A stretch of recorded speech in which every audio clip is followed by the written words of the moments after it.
It's time for MacBreak Weekly. Andy, Rene, and Lory are all here with lots to talk about. Yes, there's a new iPhone, the iPhone SE, the good, the bad, and the cheap. We love it.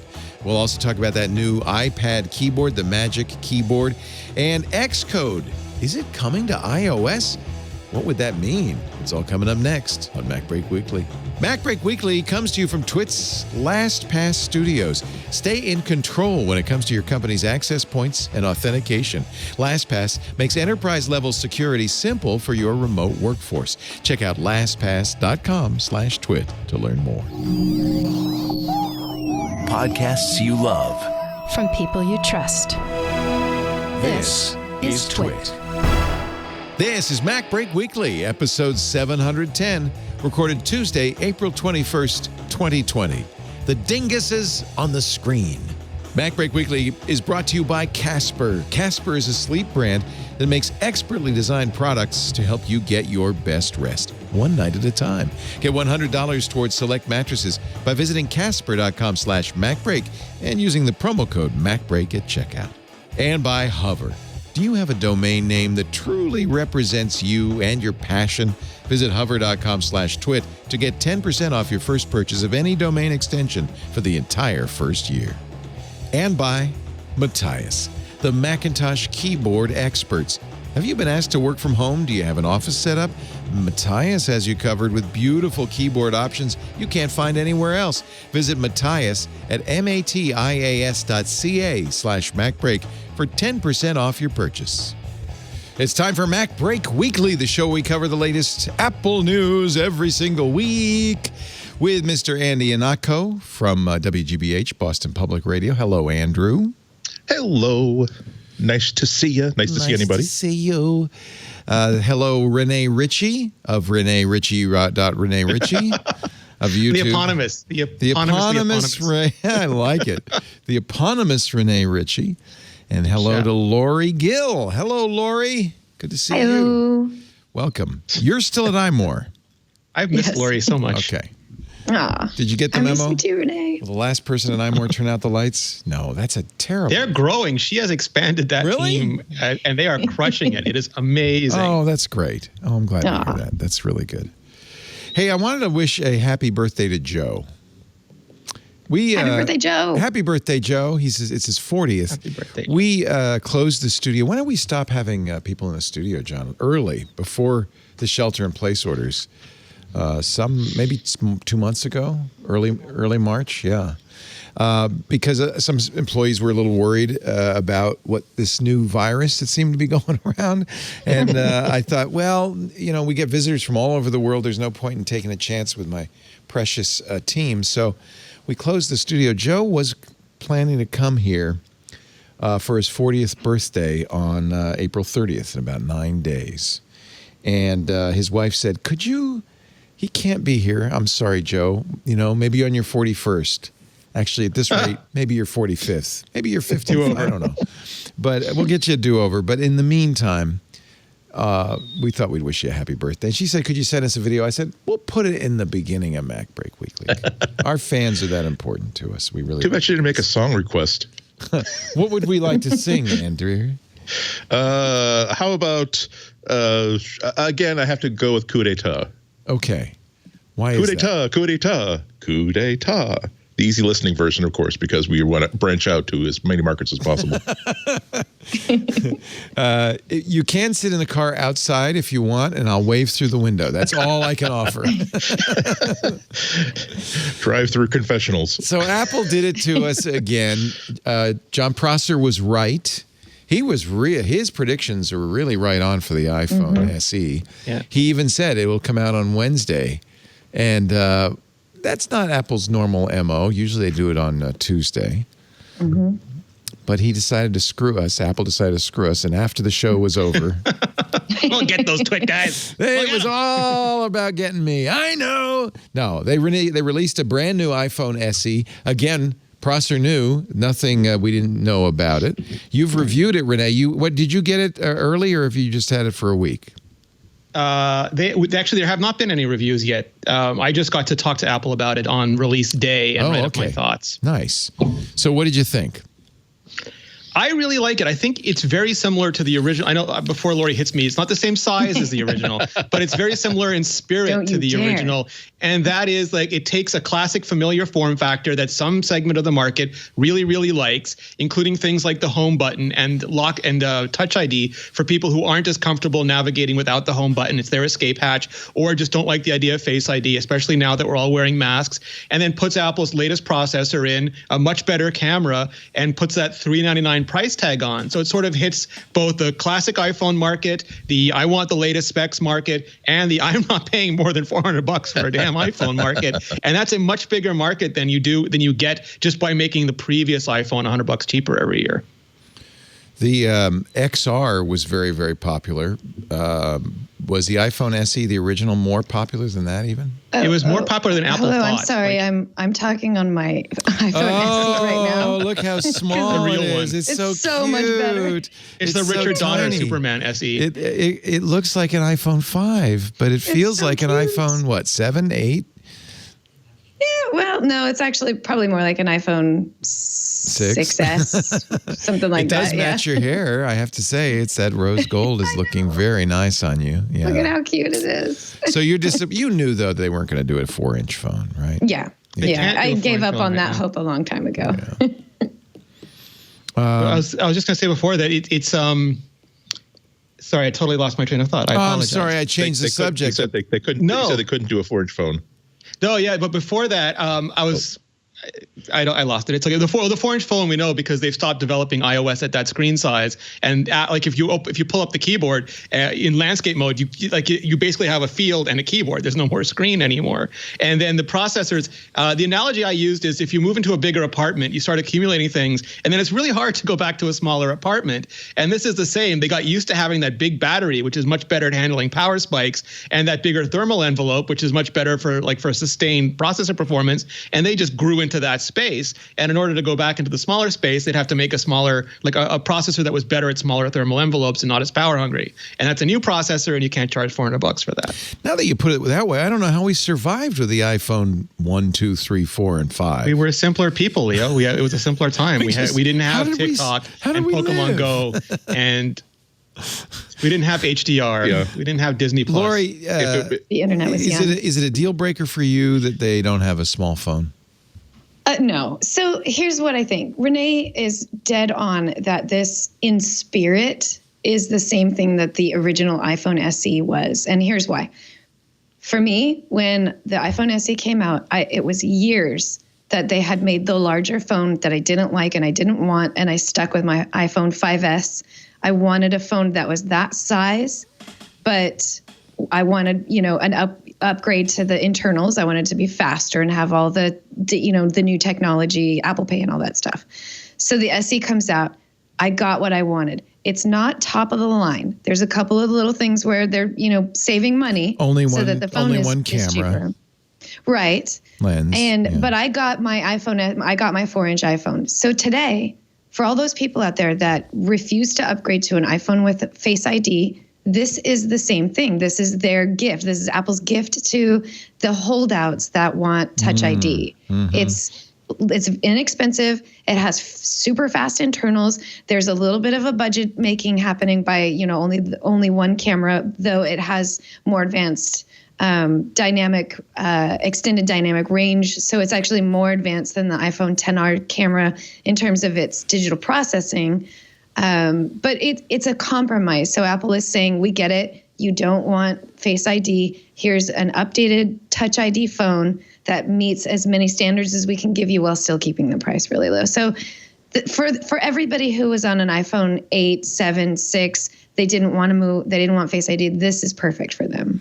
As Adam Inkst says in his article about the size of the low-cost iPhone SE disappointing, sorry, Apple hates you and your tiny hands and your small purses and pockets. I mean, every vendor does. I don't know anybody except that Palm license by TCL that's been anywhere near small lately.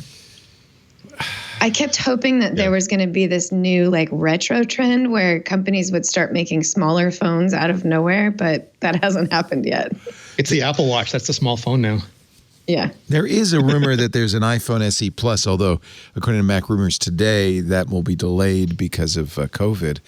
But there should be an iPhone SE minus. The 12 is going to be smaller. Like the rumor is that the baseline 12, there'll be the same size as now. The I forget what the current is, 6 point something, whatever screen. That there'll be one that is smaller than the iPhone Pro.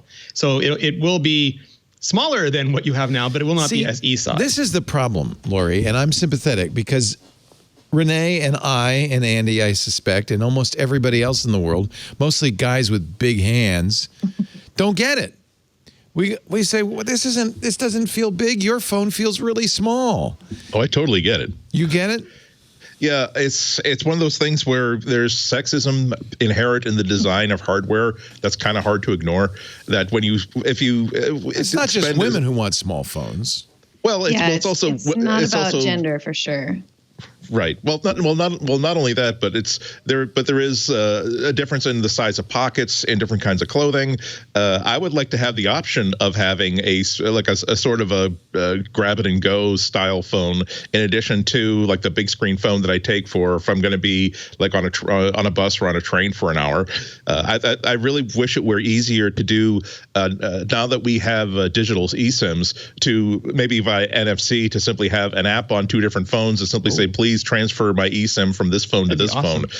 And then, yeah, exactly. Because when I'm in New York for like 3 or 4 days, that's when like I pull out my physical SIM out of like my normal size phone and put it into even like an older like XL size phone, because I'm going to need the extra screen real estate. But if I could just simply, again, have something that's pocket size, even like a candy bar style phone, like this, the size of this, and again, just do a tap. And now when I'm going to the theater, when all I need this for is to get an emergency message, and mostly it's going to be turned off, that would be such a game changer and would really open up the market for sub $100 phones.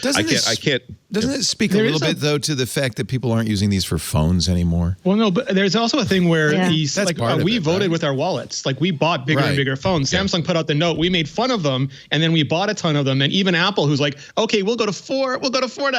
Okay, fine. Here's your 5-inch phone. And there's a lot of, I don't want to be that jerk, but there's a lot of places in the world where phones are still the primary computer, maybe the only computer for people.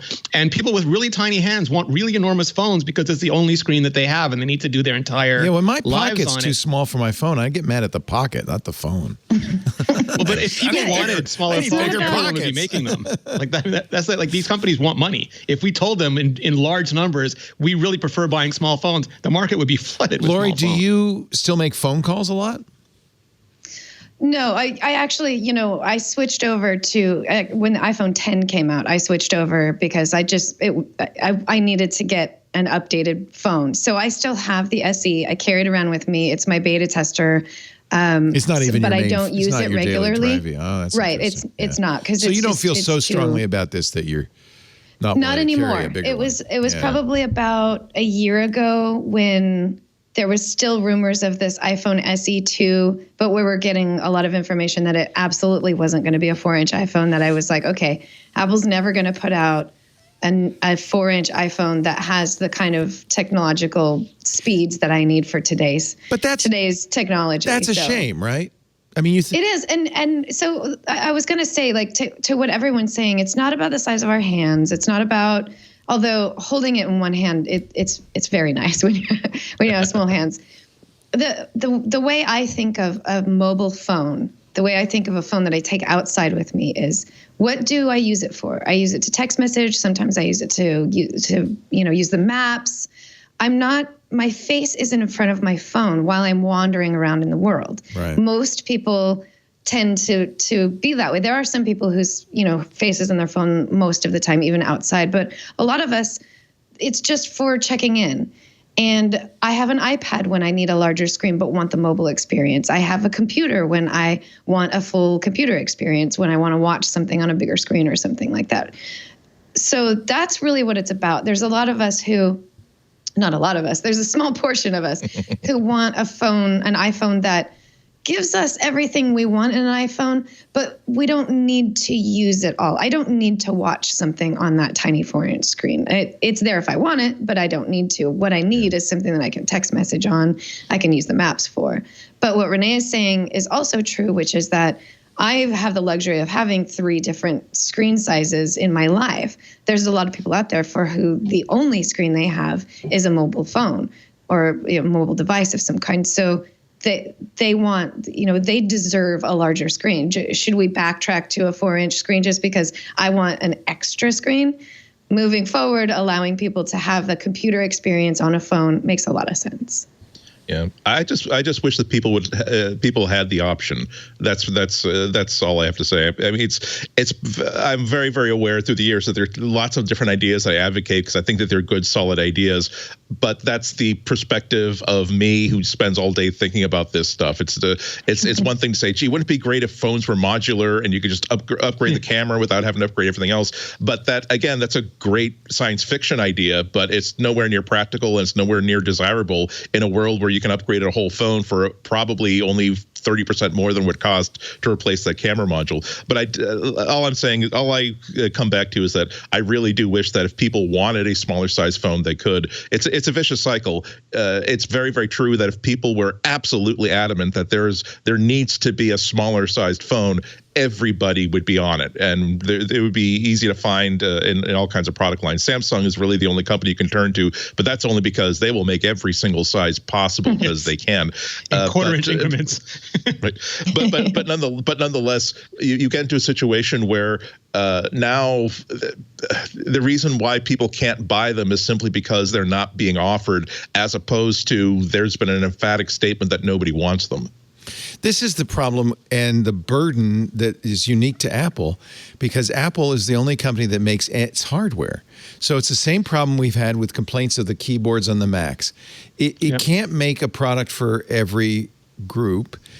If people want an iPhone, it's Apple's way or the highway. And I think that's too bad, but I think it's the nature of it. Honestly, I wish Android were a little bit more. I am having a hard time these days recommending Android just because of the security issues. I wish Android were a little bit better because there are small Android phones. There's lots of them. But if you want an iPhone, you got to buy whatever Apple makes, period, regardless of their reasons. That's what they make. Yeah. And I think people want small Android phones too. Like you hear them complaining sometimes that everything comes in like 8-inch platters. Yeah. No, there are people. I think there's probably a large plurality of people who want small phones, and they're underserved. Period. Yeah. And you can find them. I have the smallest phone I have is something I bought on Kickstarter that is about literally the size of a candy bar, almost the size of a fun-sized candy bar, and it runs a version of Android that accesses the Google Play Store, so it'll get all modern apps. I bought it for like $120, chiefly just to have a really, really good an iPod Touch that would be about the size of an iPod Nano, being able to get all my music apps, all my podcast apps, everything that works with Google Play. So it's out there, but it's hard to find. And as usual, most people are just looking to buy phones that are at the phone store, at least in the United States. Otherwise, you have to go to Alibaba. You have to go to third-party places. Nokia has experimented with bringing back some of the original company's classic designs.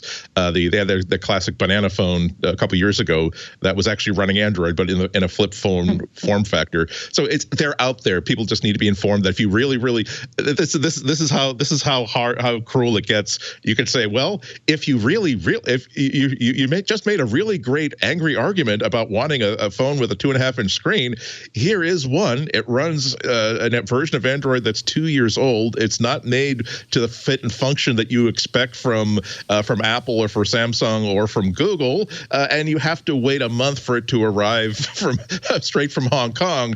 Do you really want it now? I can beat your candy bar phone. I bought this. I don't know why. This is this is a duplicate of the gorgeous, Nokia. Leo, that's why. It's so cute. I just think it's the cutest thing ever. That's the phone Deadpool would use. It's the L8 Star BM10, world's smallest phone, 2-in-1 mini phone, unlocked GSM with hands-free Bluetooth dialer, Bluetooth headphone, It's dual a SIM SIM card. card in a jacket. Yeah, and it doesn't run Android, but it does. I think Snake was on it. I don't know.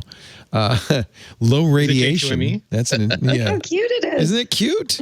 It's got a removable battery, I have to say. Dual card, dual standby. Yeah. That's a smuggler's phone. Yeah, Han but I Solo's think phone. this is kind of my point. Is this is just a phone, a telephone. You can't. I mean, you can't really do anything else with it. There's no data on it, and that's one of the reasons I think we don't see small phones anymore. Because if you want a computer, you do want a bigger screen. I mean, when you gave that analogy, Andy, of I want to take a littler phone out so I can go to the opera. All you can do with that is you're not going to post to Instagram or tweet with it. It's a phone. Yeah.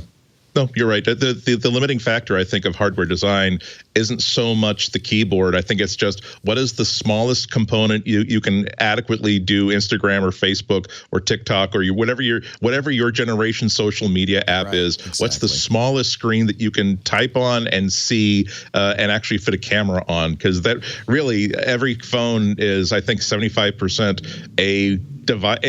just simply a container that you pour one of three very, very popular multi-platform apps into. So I think also the most important point with the new iPhone SE is the price point. And in a way, Marcus Brownlee crystallized this with his tweet. We live in a world where a brand new iPhone is undercutting every single phone OnePlus released this year in price. OnePlus used to be, the whole point of OnePlus was a flagship phone at a feature phone price. And that's not their But then every year anymore. we complained they didn't have wireless charging. We complained they didn't have this or that. Right? And so they added what we complained about, and now it's too expensive. Now it's $1,000 We're terrible. again. Yeah. Humans are terrible. So I'm sure Apple listens to the market. But again, Apple is in a unique position where they make everything, so they can't make everything. They can't make everything, yeah. Yeah, and they have a kind of a responsibility to listen to the market. If there's a significant plurality that wants a 4.7-inch phone, I think they would have made it, right? Or no? Well, I think I do. Yeah. Go ahead.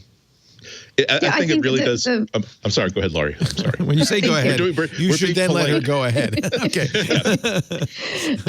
I think that Apple would have continued making a 4-inch iPhone if they could have fit the kind of technological advancements into it. I think there are enough people who want the 4-inch iPhone. They would have brought it back. They just can't fit everything in there. And people don't want a less good iPhone. They want an iPhone that meets today's technological standards that's also only 4 inches, and they can't do both. So that's why we don't have a 4-inch iPhone today. Right.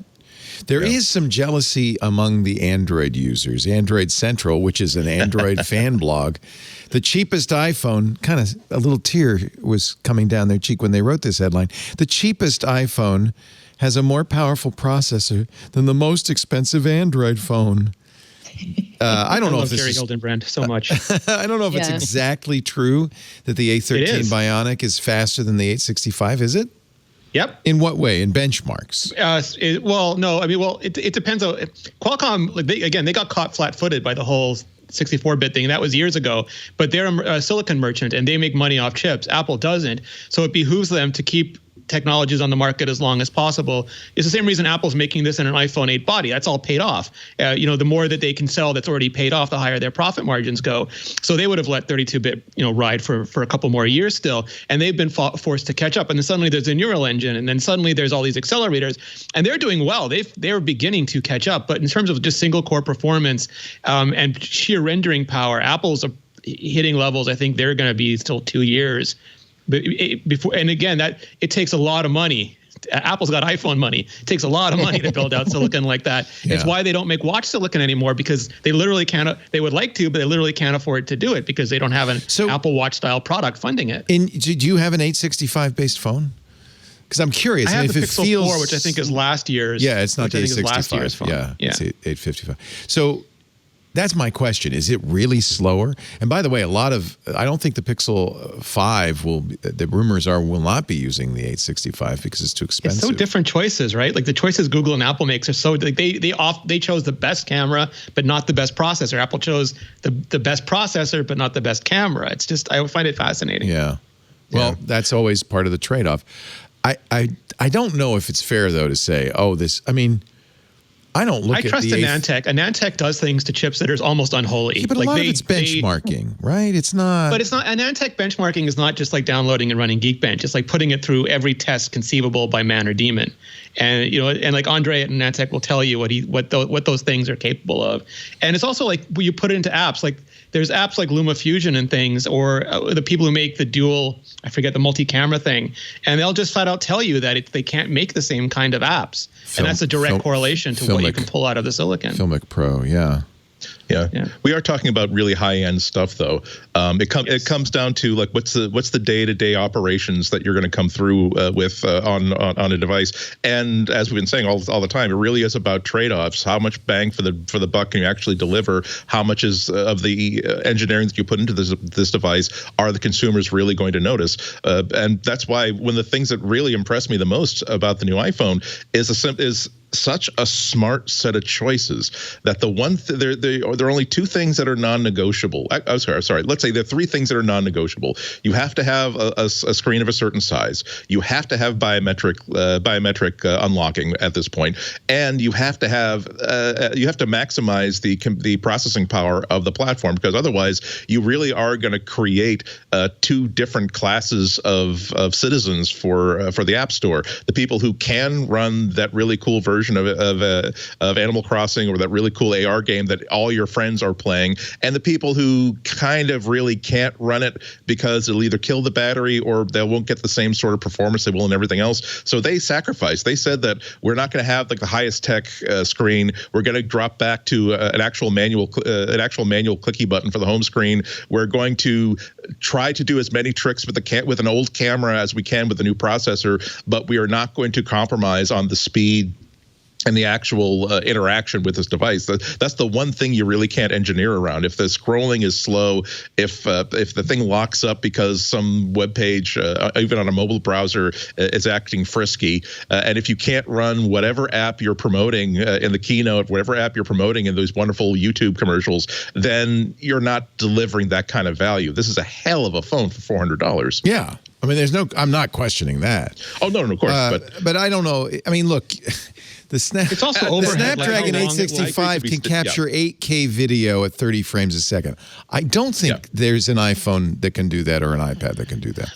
So there's none that are enabled to do it. DHH had a really good tweet too, where he was running. He's the Ruby on Rails guy, where he was running just bench web rendering, and it was like 300 times ridiculous times faster. But again, like your point, no one's going to use that. Nobody puts their car in Redline every day. Yeah. But over the years, like these phones get updates for 4 to 5 years, and 4 to 5 years from now, the apps and the operating system are going to be heavier. Yeah. And it's like, well, my car, I don't really need a fast car, but imagine the speed limit goes up by 20 kilometers an hour every year. Suddenly, 4 years from now, you're like the slow car in the middle lane and you hate it. But with this, you've got so much overhead that you're... I might point out David Hennemeyer Henson has a lot of fast cars, so maybe he does care about fast cars. That's a good analogy, because when you talk about like the performance of a certain car over another one, you're not talking about the desire to go down I-95 at 100 miles an hour. You're talking about the one time a week or month where you really need to pass this truck, or you need to get out of the way of this person who's filming a YouTube video.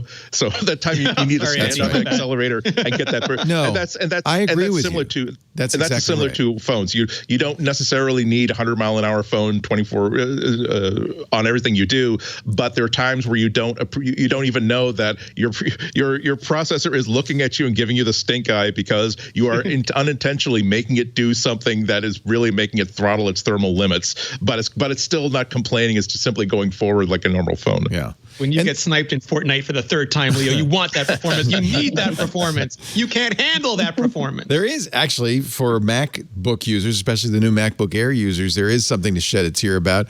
This phone The $400 SE has Wi-Fi 6. MacBook Air has Wi-Fi 5.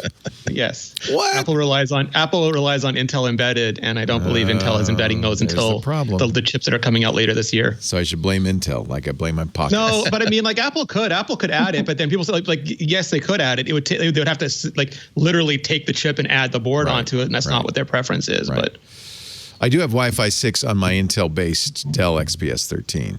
How do you like it? Love it.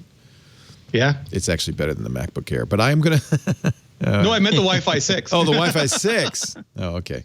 I also love the Dell XPS.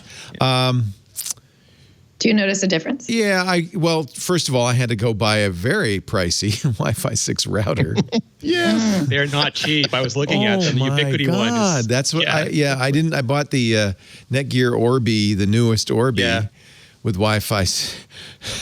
You're paying for that speed, Leo. Breathtakingly expensive. It's a Ferrari of routers. It's what it is. It might be a little faster, although I don't know. The router keeps dropping stuff, so I don't know. It's better. Like the signal smells like roses. Yeah. You know, and it's got constant data packets. I think to individual devices it might be a little faster, not enough to make me feel like well, as a good example, I have the Dell XPS and the MacBook Air. And while I prefer the Dell XPS for some things like the keyboard and the size and stuff, I don't go to it because it's got faster Wi-Fi. I can't. It's the same thing as with this. I'm telling my nose up at your Wi-Fi. Yeah, it's fine. That take Wi-Fi 5. I'm glad Apple does a $400 phone. Especially, this is from a company that makes a $350 keyboard for the iPad. Yes. Well, you have enough money for the keyboard because of the phone. It all works together. And I probably will recommend to anybody who asks me, I want to get an iPhone, I'll say, well, start with the SE.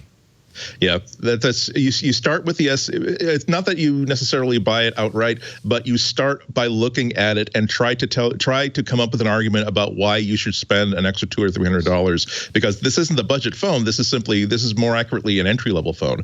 And but all I was, I'm sorry, Lory. We were butting heads like Chip and Dale. Like no, after you, no, after you. But what I was going to say then is just that this, if nothing can underscore how important price point is in 2020 and selling phones. The fact that Apple did what they had to do to produce a really competitive $400 phone, that shows you in the domestic market, in the world market, people are the sophistication of the base level phone is now at such a high level. It's right about where people want a phone to be, and so it's harder to convince people of how wonderful your company is as a team of engineers and marketers with a $1,400 phone than what you can do by offering them a $400 phone.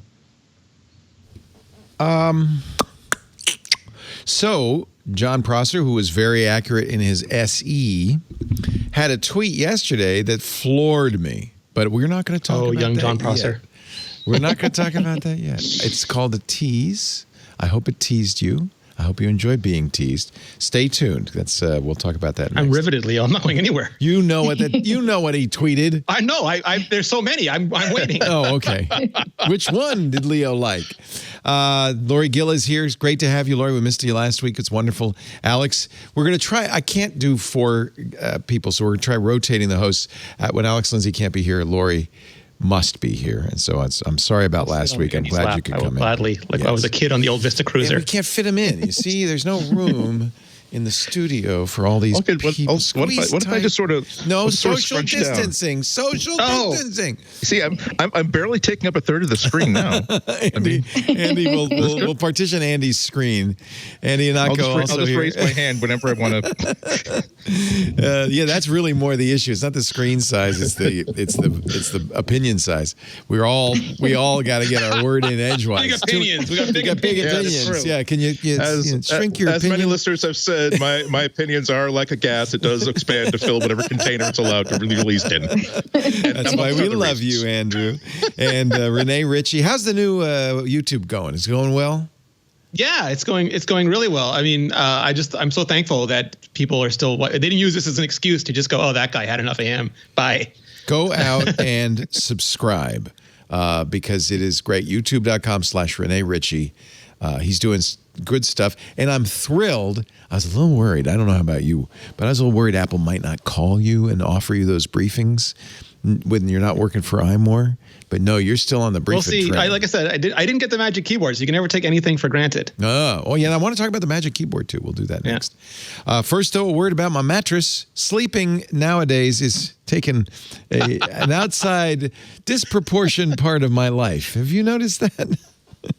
We spend a lot of time in bed, maybe more than ever before. Thank goodness for the Casper, the best mattress you'll ever have. Here I am opening my brand new Casper. I've had many of the different Caspers over the years.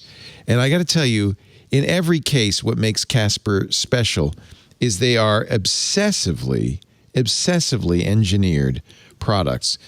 Just beautifully done. Their mattress is designed to do something almost seemingly incompatible. They have just the right sink and the just right bounce to give you a perfect night's sleep. Now, one of the problems people say, one of the advantages of Casper, because they don't go in those big mattress stores where the markup is 100%, you're buying direct from the factory. You save a lot with a Casper, but sometimes people say, well, wait a minute, I want to sleep on it. How do I try before I buy? Well, you actually literally get to sleep on it, something you never got to do in a mattress store. For 100 nights, painless returns to the U.S. and Canada anytime in the first 100 nights, and your every penny will be refunded to you. I don't think I've never given back a Casper mattress, and I've owned many of them. The original Casper, that's the first one I had, combines multiple supportive memory foams for a quality sleep surface with the right amount of sink and bounce. And it's breathable. I should really mention that because sleeping cool at night is a big part of sleeping well. When you're too hot or too cold, that's not good. The Casper helps you regulate your body temperature throughout the night so you're perfectly comfortable. 20,000 reviews now of the original Casper with an average of 4.8 stars. That's on Casper, Amazon, and Google reviews. It is rapidly becoming the internet's favorite mattress. It's been mine for a long time. There are 3 other mattresses besides the original Casper. The Wave, that features a patent-pending premium support system to mirror the natural shape of your body. Then there's the Essential. This is one that I would send to a college kid, for instance, off to school, because it has a streamlined design at a price that won't keep you up at night. And one of the things I love about all the Casper mattresses, they come in those surprisingly compact boxes, so they're very easy to move in. And good news, if you do decide to return it, you don't have to put it back in the box. They'll come and get it as it is. They have some special box stuffing equipment, I guess. The Hybrid, which is the one you saw me open, I love that one. It combines the pressure relief of the award-winning foam mattresses with a durable yet gentle spring, so they give you a firmer edge. It makes it easier for me. I'm a kind of big guy getting out of bed in the morning. I just get a great night's sleep. And what's nice is Lisa likes a really soft mattress. I like a firm one. The Casper satisfies us both. There's a lot to be said for that. I also love my Casper pillow. Casper has, oh man, I love my Casper pillow. Casper offers a wide array of other products, pillows, sheets, even that beautiful glow light to ensure an overall better sleep experience. Again, you can be sure of your purchase with Casper's 100-night risk-free sleep on it trial. Casper offers free shipping and painless returns in the U.S. and Canada. Right now, we've got $100 towards select mattresses off. All you got to do is go to casper.com/MacBreak and use the offer code MacBreak at checkout. Terms and conditions apply. $100 off select mattresses. Casper, CASPER.com/MacBreak. And don't forget to use the offer code MacBreak at checkout. Thank you, Casper. Thank you. You know, there's no silver lining to COVID, but if you think about it, people don't want to go to a mattress store anymore, right? This is a mattress that's just delivered to you, and they'll come and get it if you don't like it. This is the way to get a mattress. And even if we're sheltering at home, especially if we're sheltering at home, you need a good mattress. Maybe you've got a few more visitors in your home than usual. You need a good mattress. Casper.com/MacBreak. All right, let me do the keyboard, then I'll do John Prosser's tweet. We've been waiting. You know what he said. Maybe you don't. I know a couple of big things. Yeah. Oh, there's more than one? Okay. Yeah. Well, there's one that just blew me away. But first, the keyboard. Anything to say about it? None of you have it yet, right? Not yet. No, I do. Yeah, I get mine Friday.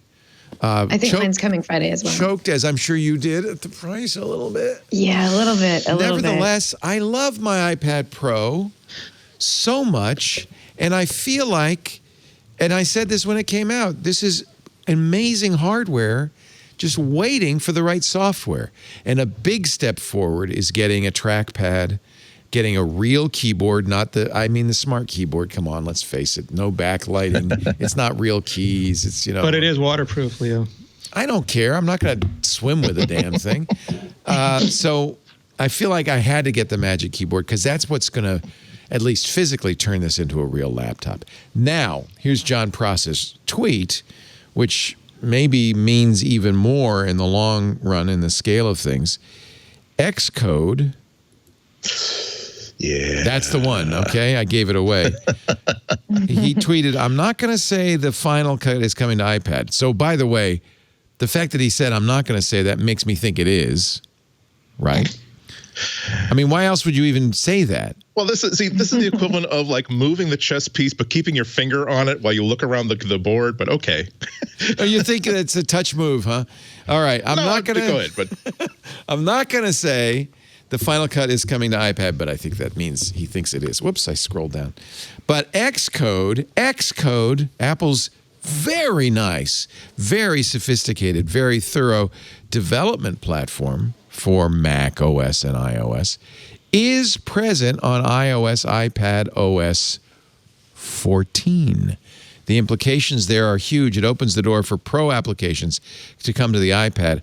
I mentioned this last week on a live stream, but figured it was worth the tweet. Now, there's a couple. I want to take this apart a little bit because he says iOS and iPadOS. I can't imagine developing code on an iPhone. So I wonder what he means by that. Well, but on an iPad, that is a big deal. An iPad's huge. Yeah, I mean the people who use iPads and Chromebooks for web development, that is an underappreciated part of the market. It is surprising. All these like, hey, I am Neo of Ninja Coder, and you're running something that's so simple, but it is so simple and accessible. Also, the ability to execute something not just in an emulator, but in the actual device, particularly a device like the iPad, where it's not a keyboard, mouse, screen metaphor. It really is hold this thing in your hand. Figure out like how much of a pain of a butt is it to swing your arm from one place of the screen to the other. But also just the idea of Apple creating a unified coding environment where if you learn this one environment, you can build apps for everything. It really is the other shoe that's been waiting to drop for years. And that you're as soon as you mentioned Prosser's tweet, I was not thinking hardware. I was thinking, yeah, that got my nostrils flaring as soon as I read that because he is a very good source. It's huge. He's been exactly right on iPhone SE. He's kind of the newest. Who is he, by the way? He's a YouTuber, right? He was a YouTuber for about 10 years. He's been doing a daily tech show where he would mostly just recap the news in a funny sort of a character way. He would just make fun of it so that it was an entertaining way to catch up on the tech news. And then he started getting Samsung and Google Pixel leaks over the last few years. Like he had a couple really, really good ones about the Pixel 4, I think the Pixel 3 as well, and some of the Samsung stuff. And then a few months ago, he started getting really good Apple leaks.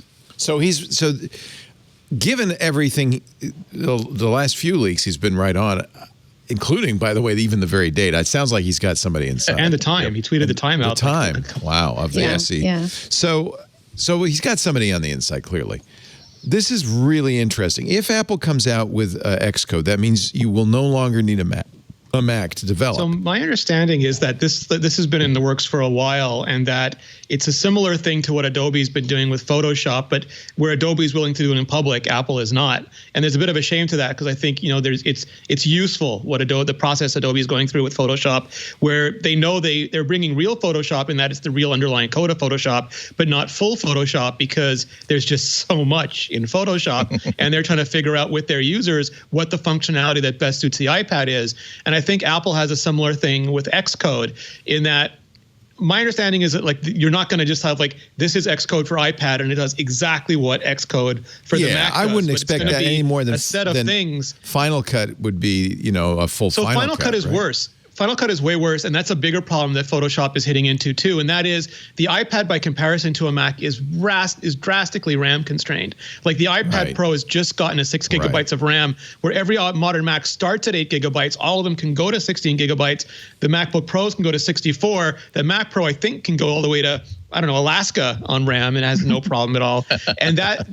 But that's a real barrier for people with Pro apps on the iPad. And until recently, iPads didn't even swap. And I still don't know if they actually swap or now they just kind of sort of swap. But the Macs, the storage is so fast on the Mac that they're swapping all the time. It is such a different environment that I think it would be easy to make an app named Final Cut. Right. I don't think Final Cut, as we understand it, or Logic, because people are pointing out how big like certain instruments are, like, and how much RAM instruments take up in Logic. It's the same problem. Right. But Xcode, if they could pick the things that, like you as a developer, Leo, you're away from your Mac, you have your iPad, there's certain things you want to do, and then it seamlessly syncs back to the Mac, and you can do the other things you need to do there. There's a lot of levels, and so it's not clear what Xcode would be. Everything from what is apparently, according to Steve Mosier, already present in the a preview app on iOS 13, which allows you to show layout previews on a device's screen, so you can develop on your Mac, but see on the screen, do the screen layout. That would be the least valuable version of Xcode, all the way up to an Xcode that would let you develop. I mean, at the very least, you'd be developing for iOS. Be really interested if you could develop for Mac OS. I bet you that's not in it.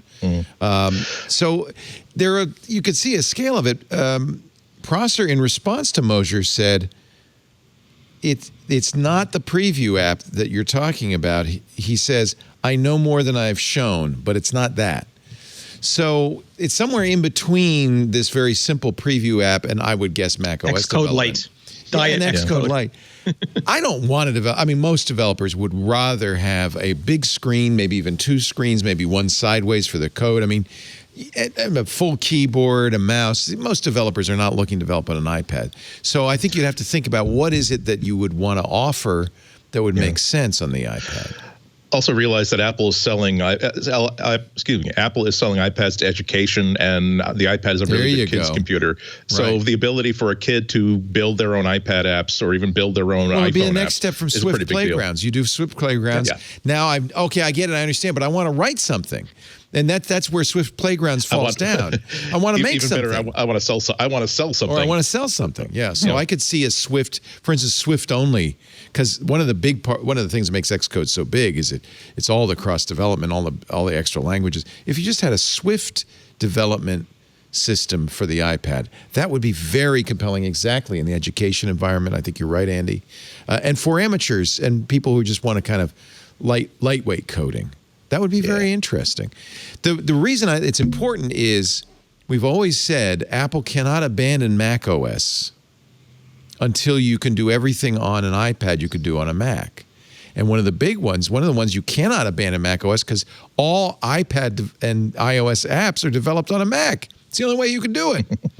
So, can you imagine doing Mac apps on an iPad, like the inverse? That would be a mind trip. Yeah, I mean, I guess if you abandon the Mac, you wouldn't have to worry about that. I don't think Apple's going to abandon the Mac, but no. This was a without which nothing, a sine qua non for abandoning the Mac is, well, then you're going to have development on the iPad. Yeah. I still think that Apple is moving towards if you have if you are a consumer, they kind of want the first computer you think of to be an iPad. If you are what they define as a pro, they want you to think Mac. Yes. So that's how you start, and it may be how you start coding in Swift. Yeah. I would be very interested. Great way to get people on, especially kids on the platform. Yeah. Just to get all those people developing with Swift and Swift UI. Swift Playgrounds is awesome. It would be a logical next step. Anyway, I'm excited. iOS 14 sounded better and better and better. There's all sorts of cool stuff. This is a hell of a year for iOS and the iPad. One hell of a great year. Yeah. Yeah, the keyboard is a big step forward as well. I can't wait to play with it. It is missing one thing programmers love, which is an escape key. I can't think of a single reason on iOS you'd need an escape key, but if you are going to code, you need it. Maybe it's a third-party hardware opportunity, just a Bluetooth escape key, just like one, Just a one button. red key. Oh, it could be, really big blue escape key. And you don't have any function keys on the new keyboard, which I do think is a little odd for media control and all that. But don't you have command keys combinations for all of that, or no?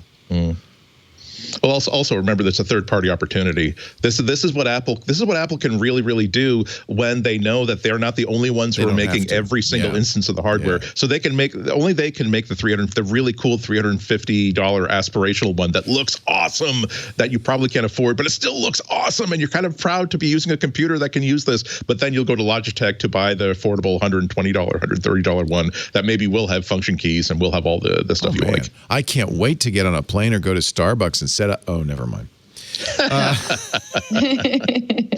You can't wait. No but showing you will off. have to. I must wait. No showing off for this one. No flexing with your keyboard, Leo. It is going to look pretty, isn't it? It's too bad I won't be able to show anybody. Lisa, look, I've seen it 100 times. No, but isn't it beautiful? I've seen it. But it's really cool. I turned it upside down. I was watching Justine, and now I'm drawing. Notice me writing my screenplay, please. It's all I have. I've seen it, Leo. Go away. Trying to work here. It used to be about the keyboard.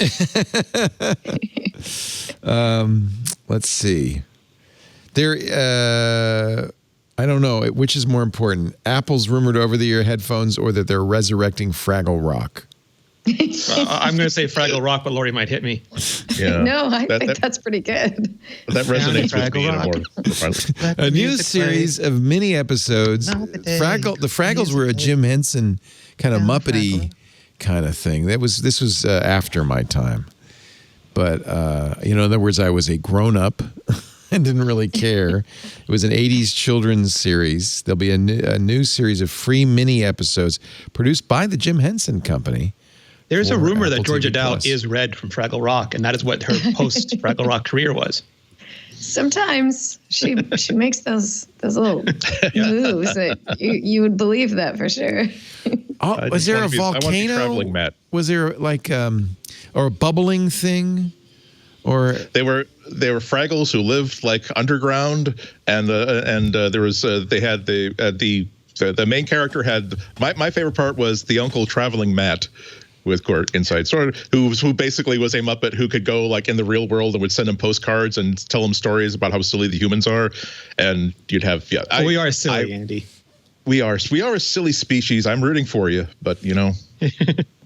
I'm only one alien. So this was the Muppets for a little bit older kids. Is that it? Yeah, I think so. Well, it was a cable version of the Muppets, I think, where you get you can do an entire storyline. You don't have to deal with a commercial break, and also very little interference. I think this was pre-acquisition by Disney too. It was like 1982, 1983. This was one of the big acquisitions. All right, let me play it again here, because we didn't get the audio. Oh, John. Disney owning 89% of my childhood. Yeah. I restarted it just for you, John. All right. Carson's saying if you play this, we'll be taken down.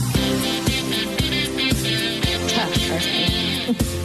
We're swaying through the hand claps. It's rock and roll Muppets.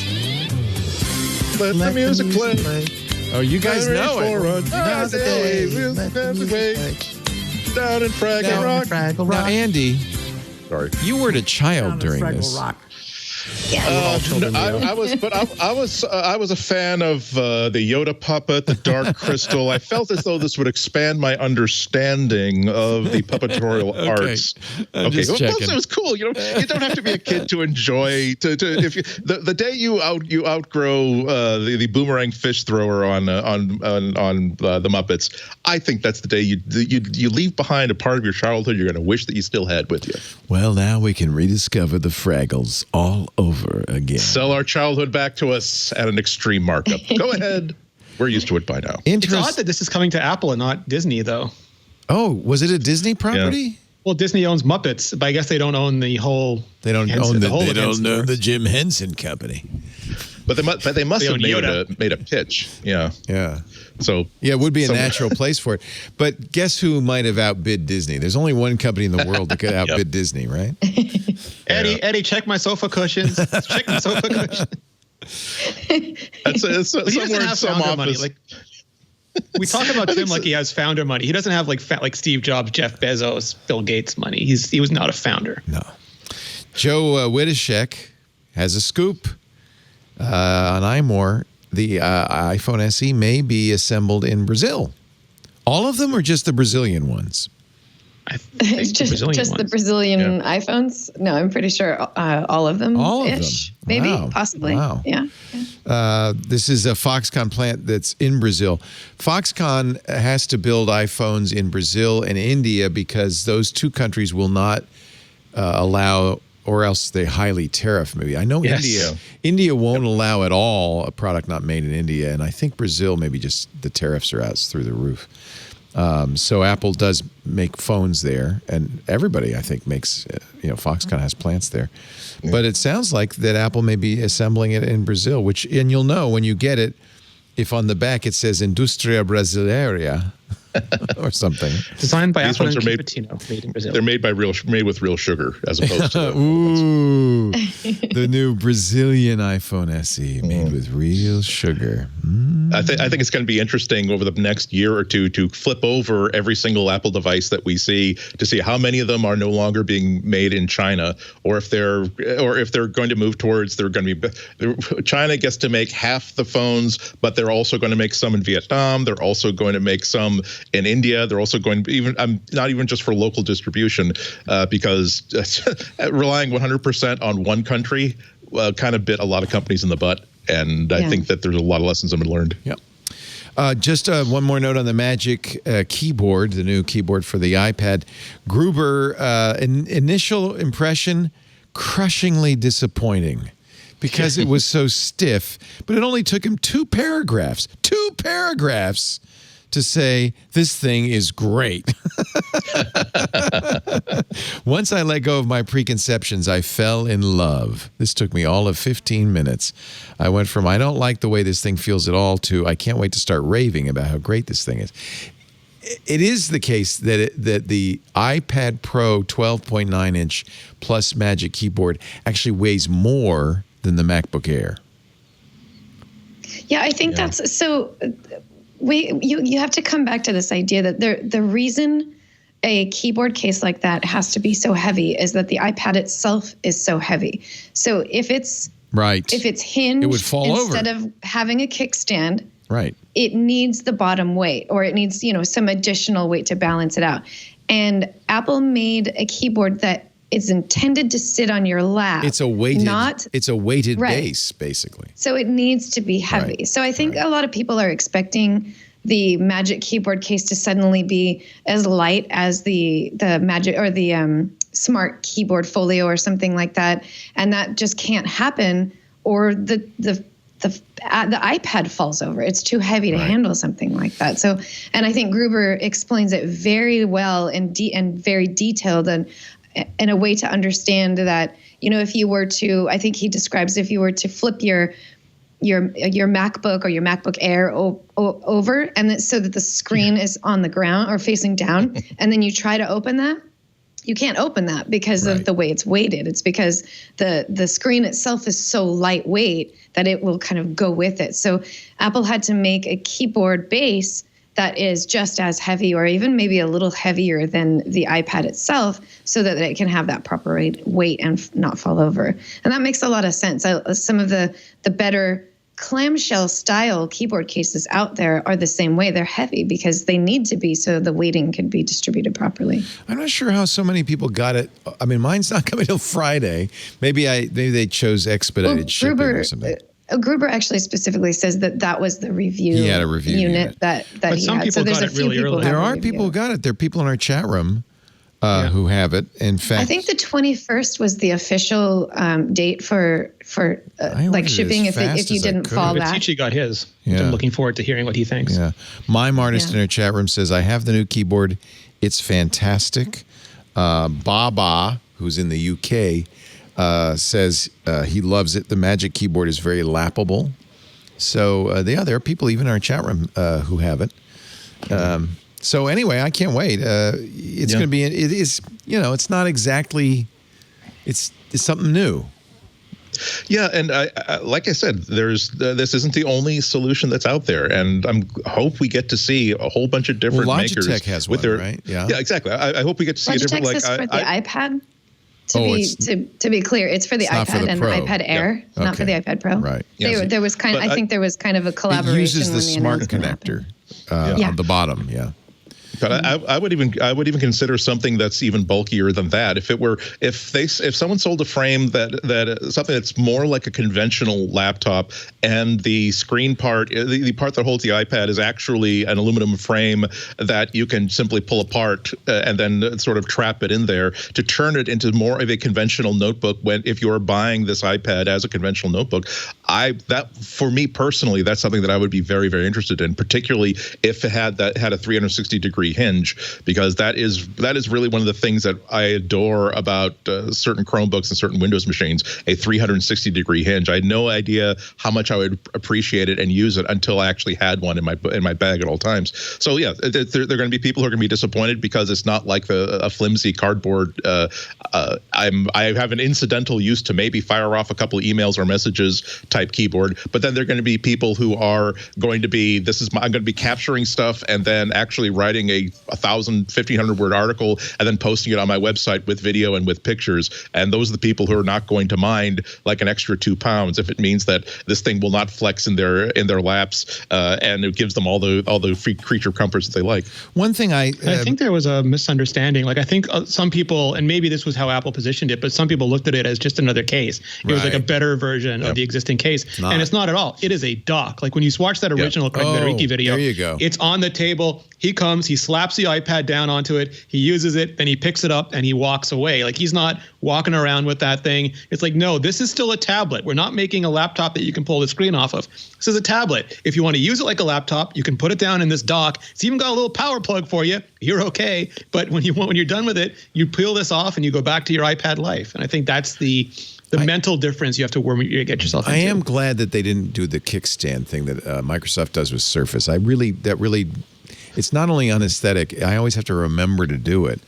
On the other hand, it's not going farther than 130 degrees. I was surprised. No. I got the impression it would be kind of an infinite. It tips over. I was watching some demos. It tips over if it goes too far. You can't go too far. It'll fall right over. Yeah. Yeah. I hope we get to see even larger iPads now, because I would particularly for creators who are now using it as their artist device. I think that there is now a case to be made. I mean, like an argument to be made for a 14-inch iPad if they wanted to do that. Mark Edwards wants a 120-inch. He wants his whole drafting table to be on iPad. Yeah. Logitech. He's so talented. I wanted that too. I mean, Lenovo briefly. I don't know if they still do that. Maybe they do. They made a tablet as big as this screen. How big is your Surface? 27, Leo? Yeah, they had a giant 27-inch. 27-inch iPad would be nice. Yeah, they made it.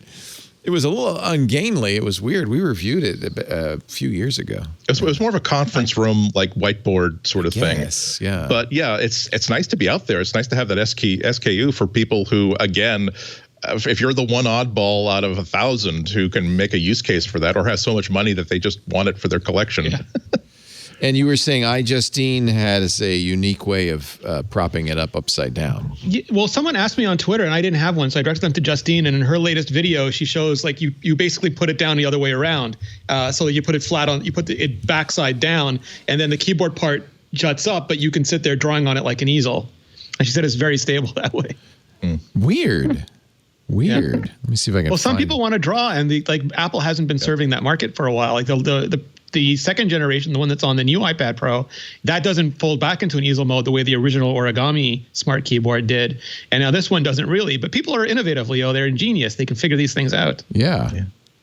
Isn't that weird? Because it really is a big market, and when the customers keep telling you by abusing the way that by using your product in ways you didn't. So when they tell you this is how we want to use it, and particularly when all the conversations and every single like digital illustration board is like at least half of it is about, hey, I'm switching to digital coloring or digital inking, or I can't get this pen to work. What's the best set of pens to use in Procreate? I really think that Apple is missing a trick. I'm sorry, they probably are aware of it, but they haven't made the money work out yet. But yeah, I would. I am in the market this year or early next for an upgrade to my laptop, and boy, that would get my attention in a huge way if there was an iPad with a larger screen. That's the interesting question. Yeah, do I buy a laptop? Do I buy an iPad? Yeah. These days, you can almost ask that question legitimately. There's a lot of people for which an iPad, especially an iPad Pro, would be a good enough replacement for a laptop, but they wouldn't need more than that. Yeah. Also, the last time I bought a new notebook was in 2015 when again I famously emptied a glass of Diet Dr. Pepper while falling asleep in a hotel room the night before I was supposed to give a keynote address at a conference, and so I basically had to say, "Okay, Pilgrim, you committed to giving this keynote. There's an Apple store right across the parking lot from this hotel. You have $2,000. It's time to go." But even between 2015 and now, my thinking is no longer if I have a limited amount of money to spend, and believe me, I do. I want to buy like the best MacBook I can and use it as both as a desktop and a notebook. Now my thinking is more.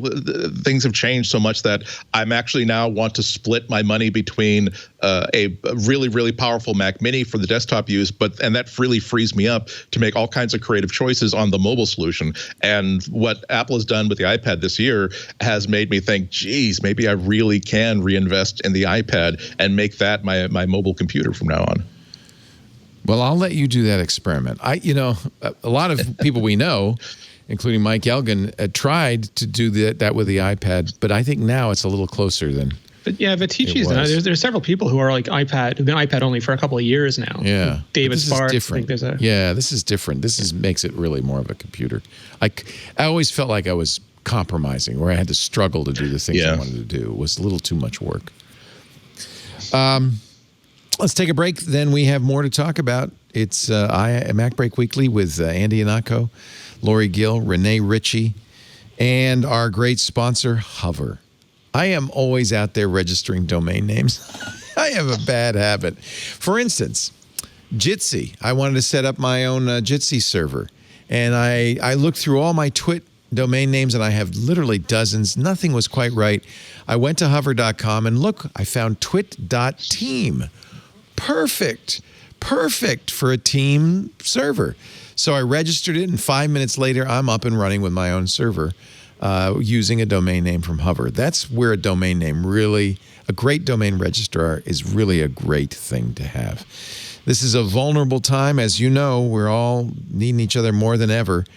And having a domain name that really represents you kind of can help. Stay in touch. It's great for my, video conferencing. Whenever I want to do a video conferencing now, it's twit.team/family or /friends. You could choose from over 400 plus domain name extensions at hover.com. So it's easy to find one that's just right for you. No matter what you want to build, there's a domain name waiting for it. As an artist, what about .art, right? Wouldn't that be crazy? If you're a ninja, there's .ninja. If you like pizza a lot, there's .pizza. Really, like pizza. Yeah, who doesn't, right? I thought about twit.pizza for a little while, but then I ended up going twit.team. I think it's interesting that we're talking about trying to solve the marketing visibility problem of ninja organizations. They're invisible, but they Ninjas still have an internet too. presence. Now everyone's wearing masks. You want to be invisible to your enemies, but not to your target audience. Well, that's where a custom Hover domain name will help out. .earth, .dating, .equipment, .express, .biz, .net, .com. They're all there. If you're an artist and you get .art, you could make a domain. You could, get the .art. You could have a custom domain for every individual piece of art. How about that? My painting.art, my other painting.art, my landscape.art. It could basically, .art could be a catalog where you could showcase each design with descriptions and details people could view from all over the world. I kind of did that when I wanted to have a custom domain for my photo portfolio. I couldn't get leo.photo, but I got leo.camera, which I actually even a way like better. So that's where I put all my best photos, at leo.camera. For many entrepreneurs, artists, creators, even just geeks who want to have some fun with domain names, Hover is a great jumping off point.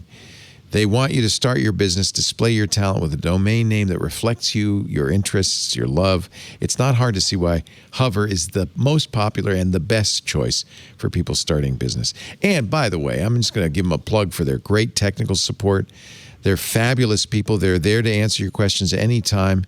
And I really love it that there's not a lot of upsell at Hover. Hover is there to work with you, to support you. They offer every domain name under the sun at a great price. What was the domain name I was looking for the other day? Oh, Ish. I found the Ish domain registrar, which is, I can't remember, island somewhere. And there's all this upsell and all this stuff. And then somebody in the chat room said, Hover's got it. And I thought, of course Hover's got it. I should have just gone to Hover. Went there, bought Leo-ish. I don't know, it's SH. This is what it was. It's SH. And so I bought LEOI.SH. I don't know if I'll really be able to use that. But anyway, the SH registrar was not great. Hover had it. It was easy. In fact, now I'm thinking of all sorts of extensions I could use to make some fun domain names. Every single time you go to Hover, you get free Whois privacy protection. You get a very clean, easy to navigate user interface. They have a very simple DNS setup. In fact, they even have one-click buttons for almost all the major blogging platforms and platforms like that. But I often go in and do custom domain name stuff, and it's so easy on Hover.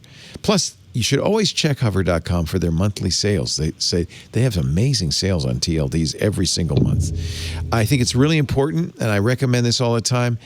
If you're getting somebody to design a site for you, don't let them register the domain name. You register it yourself at Hover and say, here, this is the domain name to use. You want to keep it to yourself. Same thing goes if you're setting up a website with one of the web companies, WordPress or Squarespace or Wix or whatever. You should absolutely not get it through them. You should get it yourself, because then it's yours. It's decoupled from the hosting company, so that if you decide to move hosts, you don't have to do anything but change the DNS. It's really easy. That's what I do. I highly recommend it. Get a domain name. Get a dozen domain names. Do like me. I have so many domain names that represents you and your passion. Visit hover.com/twit to get 10% off your first purchase of any domain extension, and that's for the whole first year. Hover, HOVER.com/twit. This is one of our, actually, I would say many of our sponsors I'm a regular customer of, but this is one where I just go back time and time again. What did I get? I got Leo-ish, and I think I got Twit-ish. But there's no way. The problem is the I is before the period, so I'm thinking capital Leo, lowercase I.sh. Do you think people would be able to figure that out? I don't know. Hover.com/twit. There's so many domain names. So much fun.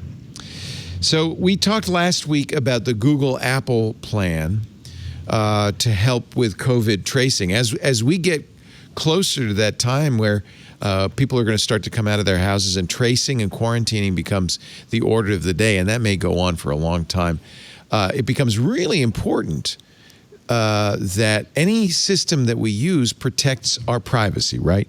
No one wants a system that once in place, the government conveniently forgets to stop doing it. Now in a bunch of other countries, apparently. Yeah, well, and that's one of the points I'm going to make. France has created something, and they're mad at Apple because Apple's Bluetooth policy prohibits them from doing what they want to do. And you know what I have to say to that?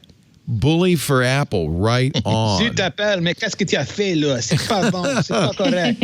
France has actually gone to Apple to ask them to remove this obstacle, saying you're delaying a government contact tracing application. But Apple specifically prevents contact tracing apps from running in the background. If, and here's the big if, you can run in the background, but you may not exfiltrate that data. If the data is going to be moved off device, and that's for our privacy. That's so, and right on, okay? And they're like, have you seen the French Riviera? There is no privacy. Whatever, friends. I don't know what to say about this. We have to always balance the fact that we need this public health measure is very important.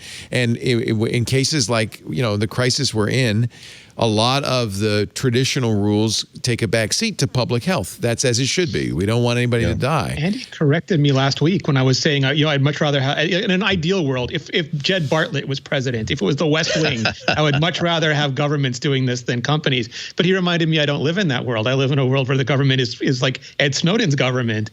And this, I think he made a very salient point last week when he told me that it's much better right now to trust Apple and Google than it is to trust governments, sadly. Yeah.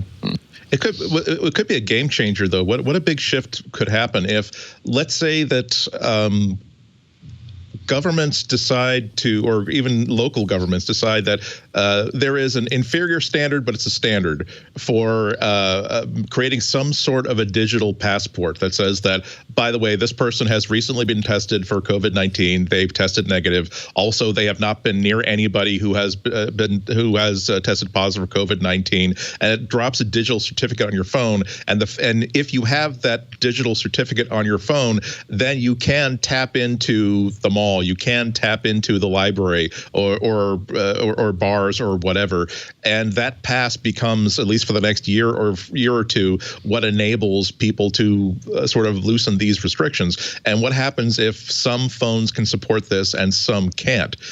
Both talking about how it would make it difficult for certain manufacturers to maintain privacy controls and others not to. It would also widen a digital divide between people who have the sort of phones that support Bluetooth LE, that support NFC, things that we might take for granted in any phone for the past 2 or 3 years, but would shut out people who are very, very grateful and lucky that someone gave them their father or their brother or sister gave them their old iPhone 4, cracked screen and all.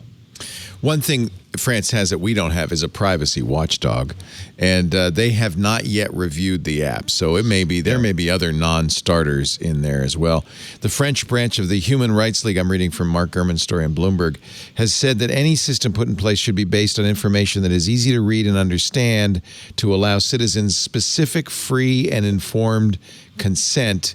And it says that's not the case given the technologies that are being debated today. So, by the way, Steve Gibson last week on Tuesday, right after MacBreak Weekly, did a deep dive on the Apple-Google proposal. He read all the white papers, and he felt very confident that it was possible to do it, respect privacy, to do it right, to anonymize it. He said Moxie Marlinspike's concerns about it, which we had referred to, were unfounded, that in fact it was a well-designed technology.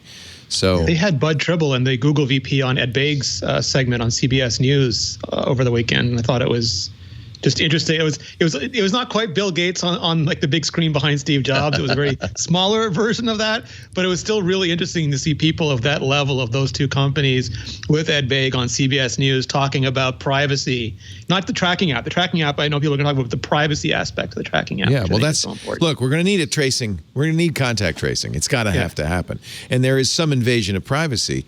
It may be that somebody comes to your door and sits you down and says, well, all right, you've got COVID-19. How many people did you interact with over the last 2 weeks? And you'll have to go one by one. There's some people even suggesting that you start keeping a diary now if you go out in public of where you go and who you come in contact with. It just doesn't work. Like the diary they said doesn't work because you don't know who's on the bus with you. You don't know who you passed. And there's just no way for you to do it manually. We have the technology to do it. By the way, it doesn't have to be universal. Admittedly, a lot of phones like that cracked iPhone 4 won't work because it doesn't have Bluetooth LE. But if you want to reduce the R0, if you want to reduce the spread, getting a large number of people to do it, even if it's not universal, helps and can in fact do the job. So it doesn't have to be perfect, but we have to have something. And I think we need something that can, technology may in fact give us something that works without invading our privacy. Naturally, government's not going to want to do that, but we got to make them do that. Yeah. Well, Harvard just recently came out with a study or recommendations. It was a good study. Yeah. saying that here are the conditions in which we can start to open things up again. And it really does show how valuable just the ability of data acquisition and analysis is, that even if you're not necessarily tracking individuals, if you can make sure that you at least know what the movement of people is like, and you can correlate that to the rate of diagnoses, and you can up the rate of testing, then you can take a look at that curve in real time and decide that it is now safe, so long as you people aren't idiots and start having flag waving cookouts on non-4th of July. Oh God, we're doomed. I'm just so disappointed that like the government really does have to be like your mom or your dad, and everybody is like 12 years old saying, now son, I really want you to step back and think about the fact that you're in the basement, you saw a video, and now you've poured alcohol on a countertop and you're about to light it and stick your... Now, son, maybe you're not ready for responsibility just yet. I have to say, you are.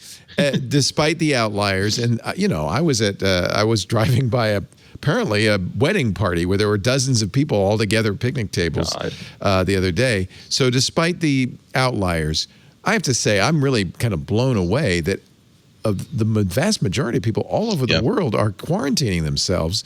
It's a huge hardship. It's an economic hardship for many people. It's a terrifying reality, but they're still doing it. And I think it actually gave me some hope, to be honest with you. Yeah, there's plenty of dopes. Yeah. And they're getting sick. The dopes are getting sick, which is like a very good correlation. Good but they're news. not stopping. Darwin says, "Go on out, have some fun." Yeah, but you're absolutely right. It would have been impossible to imagine, even with we had just the raw data a year ago. Let's say we have a hypothetical in which we have this disease. It's not killing a whole lot of people, but has the potential to be one of those epic killers worldwide, and based simply on trusting science and trusting our local governors. People decided to stay inside, and they weren't okay with businesses being shut down, but they didn't take to the streets. There was no need to call out the National Guard to maintain order. It's amazing. It was like, wow. Yeah, it's encouraging to me. Idiocy, I think, hopefully is an edge case. Speaking of Mark Gurman, he also had a story. Somebody leaked to him an all-hands Apple meeting. I'm sure it was not over Zoom, but it couldn't have been FaceTime either. I don't know. Do we know what Apple uses for their WebEx? WebEx. You think so, Cisco? Yeah. I think they're WebEx, and I don't think they do Zoom. I think they do Web. I forget what the other one is. I can pretty much guarantee they don't do Zoom. Although Zoom has, I think, gotten to the point now where it's fine. Let's go ahead and use it. Tim Cook said, "Don't worry, we got some money in the bank." There's some concern. Here's the quote: "If we stay focused on what we do best, if we keep investing," by the way, he said they're making massive R&D investments right now. "If we manage the business wisely and make decisions collaboratively, if we take care of our teams, if our teams take care of their work, I don't see any reason to be anything but optimistic." Interesting. When asked about job cuts, he says, "We have a strong financial position. We're paying our retail employees while stores are closed. I won't tell you Apple won't be impacted," Cook said, while stressing that his focus is on running the company for the long term rather than making short-term adjustments. Apple doesn't know when employees will be able to return to offices. Here in Northern California, we're the same, rough geographic area. I think the governor of California in general has said there's some real benchmarks before we go back to work. And that includes, by the way, testing, quarantine, and contact tracing, none of which is in place. So I think it's going to be a while. Tim said when workers do go back, temperature checks and social distancing will likely be implemented. He said coronavirus testing is a possibility, but there aren't plans in place at the moment. So good news, Apple, and Apple has the money to pay its employees probably for several years. They have donated more than 30 million masks, 2 million of their new face shields. A whole bunch of them just arrived in Los Angeles, and contributed hundreds of millions of dollars to battling COVID-19. He said that the COVID-19 screening app that they put on the iPhone has been used millions of times. And for the first time, an Apple store outside of China has been reopened. They are going to reopen their Seoul, South Korea store. This will be the first one outside of China since this all began. So there's some progress being made. Yeah. I'm glad to see a multi-billion-dollar company that understands that this is hard. It's hard to argue that you can't afford to give some financial relief to your employees during this crisis. Oh my God! And what a great time for Amazon to be union busting. Yeah. There you go. Well, there was that whole Shake Shack and Greg Christie thing, right? Where Shake Shack is giving back the money and Ruth Christie's like, nope, it's in the pocket. Sorry. Yeah. Ruth's Chris Steakhouse and Harvard University. University. I feel you, Leo. I feel you. But you feel me? Yeah. Harvard has a massive endowment, hundreds of millions of dollars. And they're taking money from the small business loans that are supposed to save companies like mine. And now there's no money left. Whoops. I'm sorry. I shouldn't get angry. Then I said, no, you're allowed. You should get angry. Right to be hostile. If it were Yale, maybe, but Harvard, come on. Come on. They need wax for their racing skulls. What are they gonna do? Race them without wax? Come on. That's not a solution.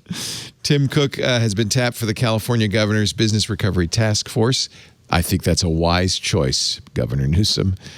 He seems like he knows a little bit about business. He knows what he's doing. Just a little bit. Bob Iger, from a former Disney CEO, has found something to do. Actually, wasn't it? I read that Bob, who had just kind of retired and handed over the reins of Disney, said, "No, out of the way, I'm back." We got a problem. Well, the talk was that he left quickly because he knew that this was going to hit. So maybe in hindsight, it was like, no, maybe that wasn't my finest hour. He did leave kind of precipitously, didn't he? Unexpectedly, yeah. Interesting. I think he did announce that he was leaving. It's just that he left earlier than expected, and that was the virus out of nowhere thing. He didn't want to be the one who had to close Disney World and Disneyland. And those are closed for a long time, and the hotels. You can imagine Disney's burning through money pretty good. Fortunately, Disney Plus has many, many more subscribers than they expected. Probably does not make up for the loss. Apple's going up your way, going to do some, they gave 20,000 iPads to the Ontario government, Rene. Yeah, that's awesome. With the help of Rogers, the big cable company up there. So, yeah, that's great. 20,000 iPads for teaching at home. They're also, I think we mentioned, or maybe we didn't, the product red version of the iPhone SE proceeds go to COVID-19 relief. Of course, product red traditionally went to AIDS relief. But for this period of time, they're going to be donating it to COVID-19. And if you have an Apple Card, you can defer March payments due to coronavirus. April as well. So start charging it up. No, don't. Don't do that. No. If you need it, I'm not. What am I? Harvard? I'm not going to do it. But if you if you need the money, here's some good news. You can defer those payments. That's again exactly what you'd expect, and yet it seems kind of rare that companies do that. So thank you. Character is revealed under adversity. It is it's very, very Chan. And I've said this many times, but we will remember for many years how companies act during this time. And managers at all scales of government, business, and media. Yeah, I'll come out and say it that I've been doing more purchasing when I need things on eBay than on Amazon. You bet. Not even when there isn't like a 2-week delay. Just the idea that if the price is roughly the same, this is an actual retailer that not just an individual, and also the idea that this person is probably running their own shop and they're probably not making their employees sick by making them work ungodly hours under ungodly pressure without PPE. This, like Rene said, that this is, oh boy, their World War II ends, and then you spend the next 2 or 3 years. Okay, you know how you sold all that artwork to the Nazis that you got from sources, and you know how you were kind of saying, "Hey, let's appease these people," and now you're marching with the liberation flag. Let's touch back on that now. Yeah. Here I am sitting on a Linux machine, listening to Apple Music. Who'da thunk it? The World Wide Web version of Apple Music. I've been using it, and I've been loving it. If you have an Apple Music subscription, I haven't signed in here yet. You can sign in. It's out of beta. And it's high on life. It's high on life. There are other systems. I mean, I have a number of music subscriptions, including Google's Google Music, now YouTube Music, that play fine on a browser. But it's nice. If you're using, as I often do, Linux, it's nice to be able to play streaming music from commercial sources. I wanted to hear the new, what's her name, album. And, what's her name? She's great. Fiona Apple? Yeah. Yeah. Great. How did you know Fiona Apple was I think? Is she related to Tim Because Apple? I'm the first one to make that joke. I'm impressed, Andy. You knew. Because the Fiona Apple is like the entire. It's either going to be. It would have been either her or Bob Dylan, but Bob Dylan has only been releasing 10-minute tracks, not whole album yet.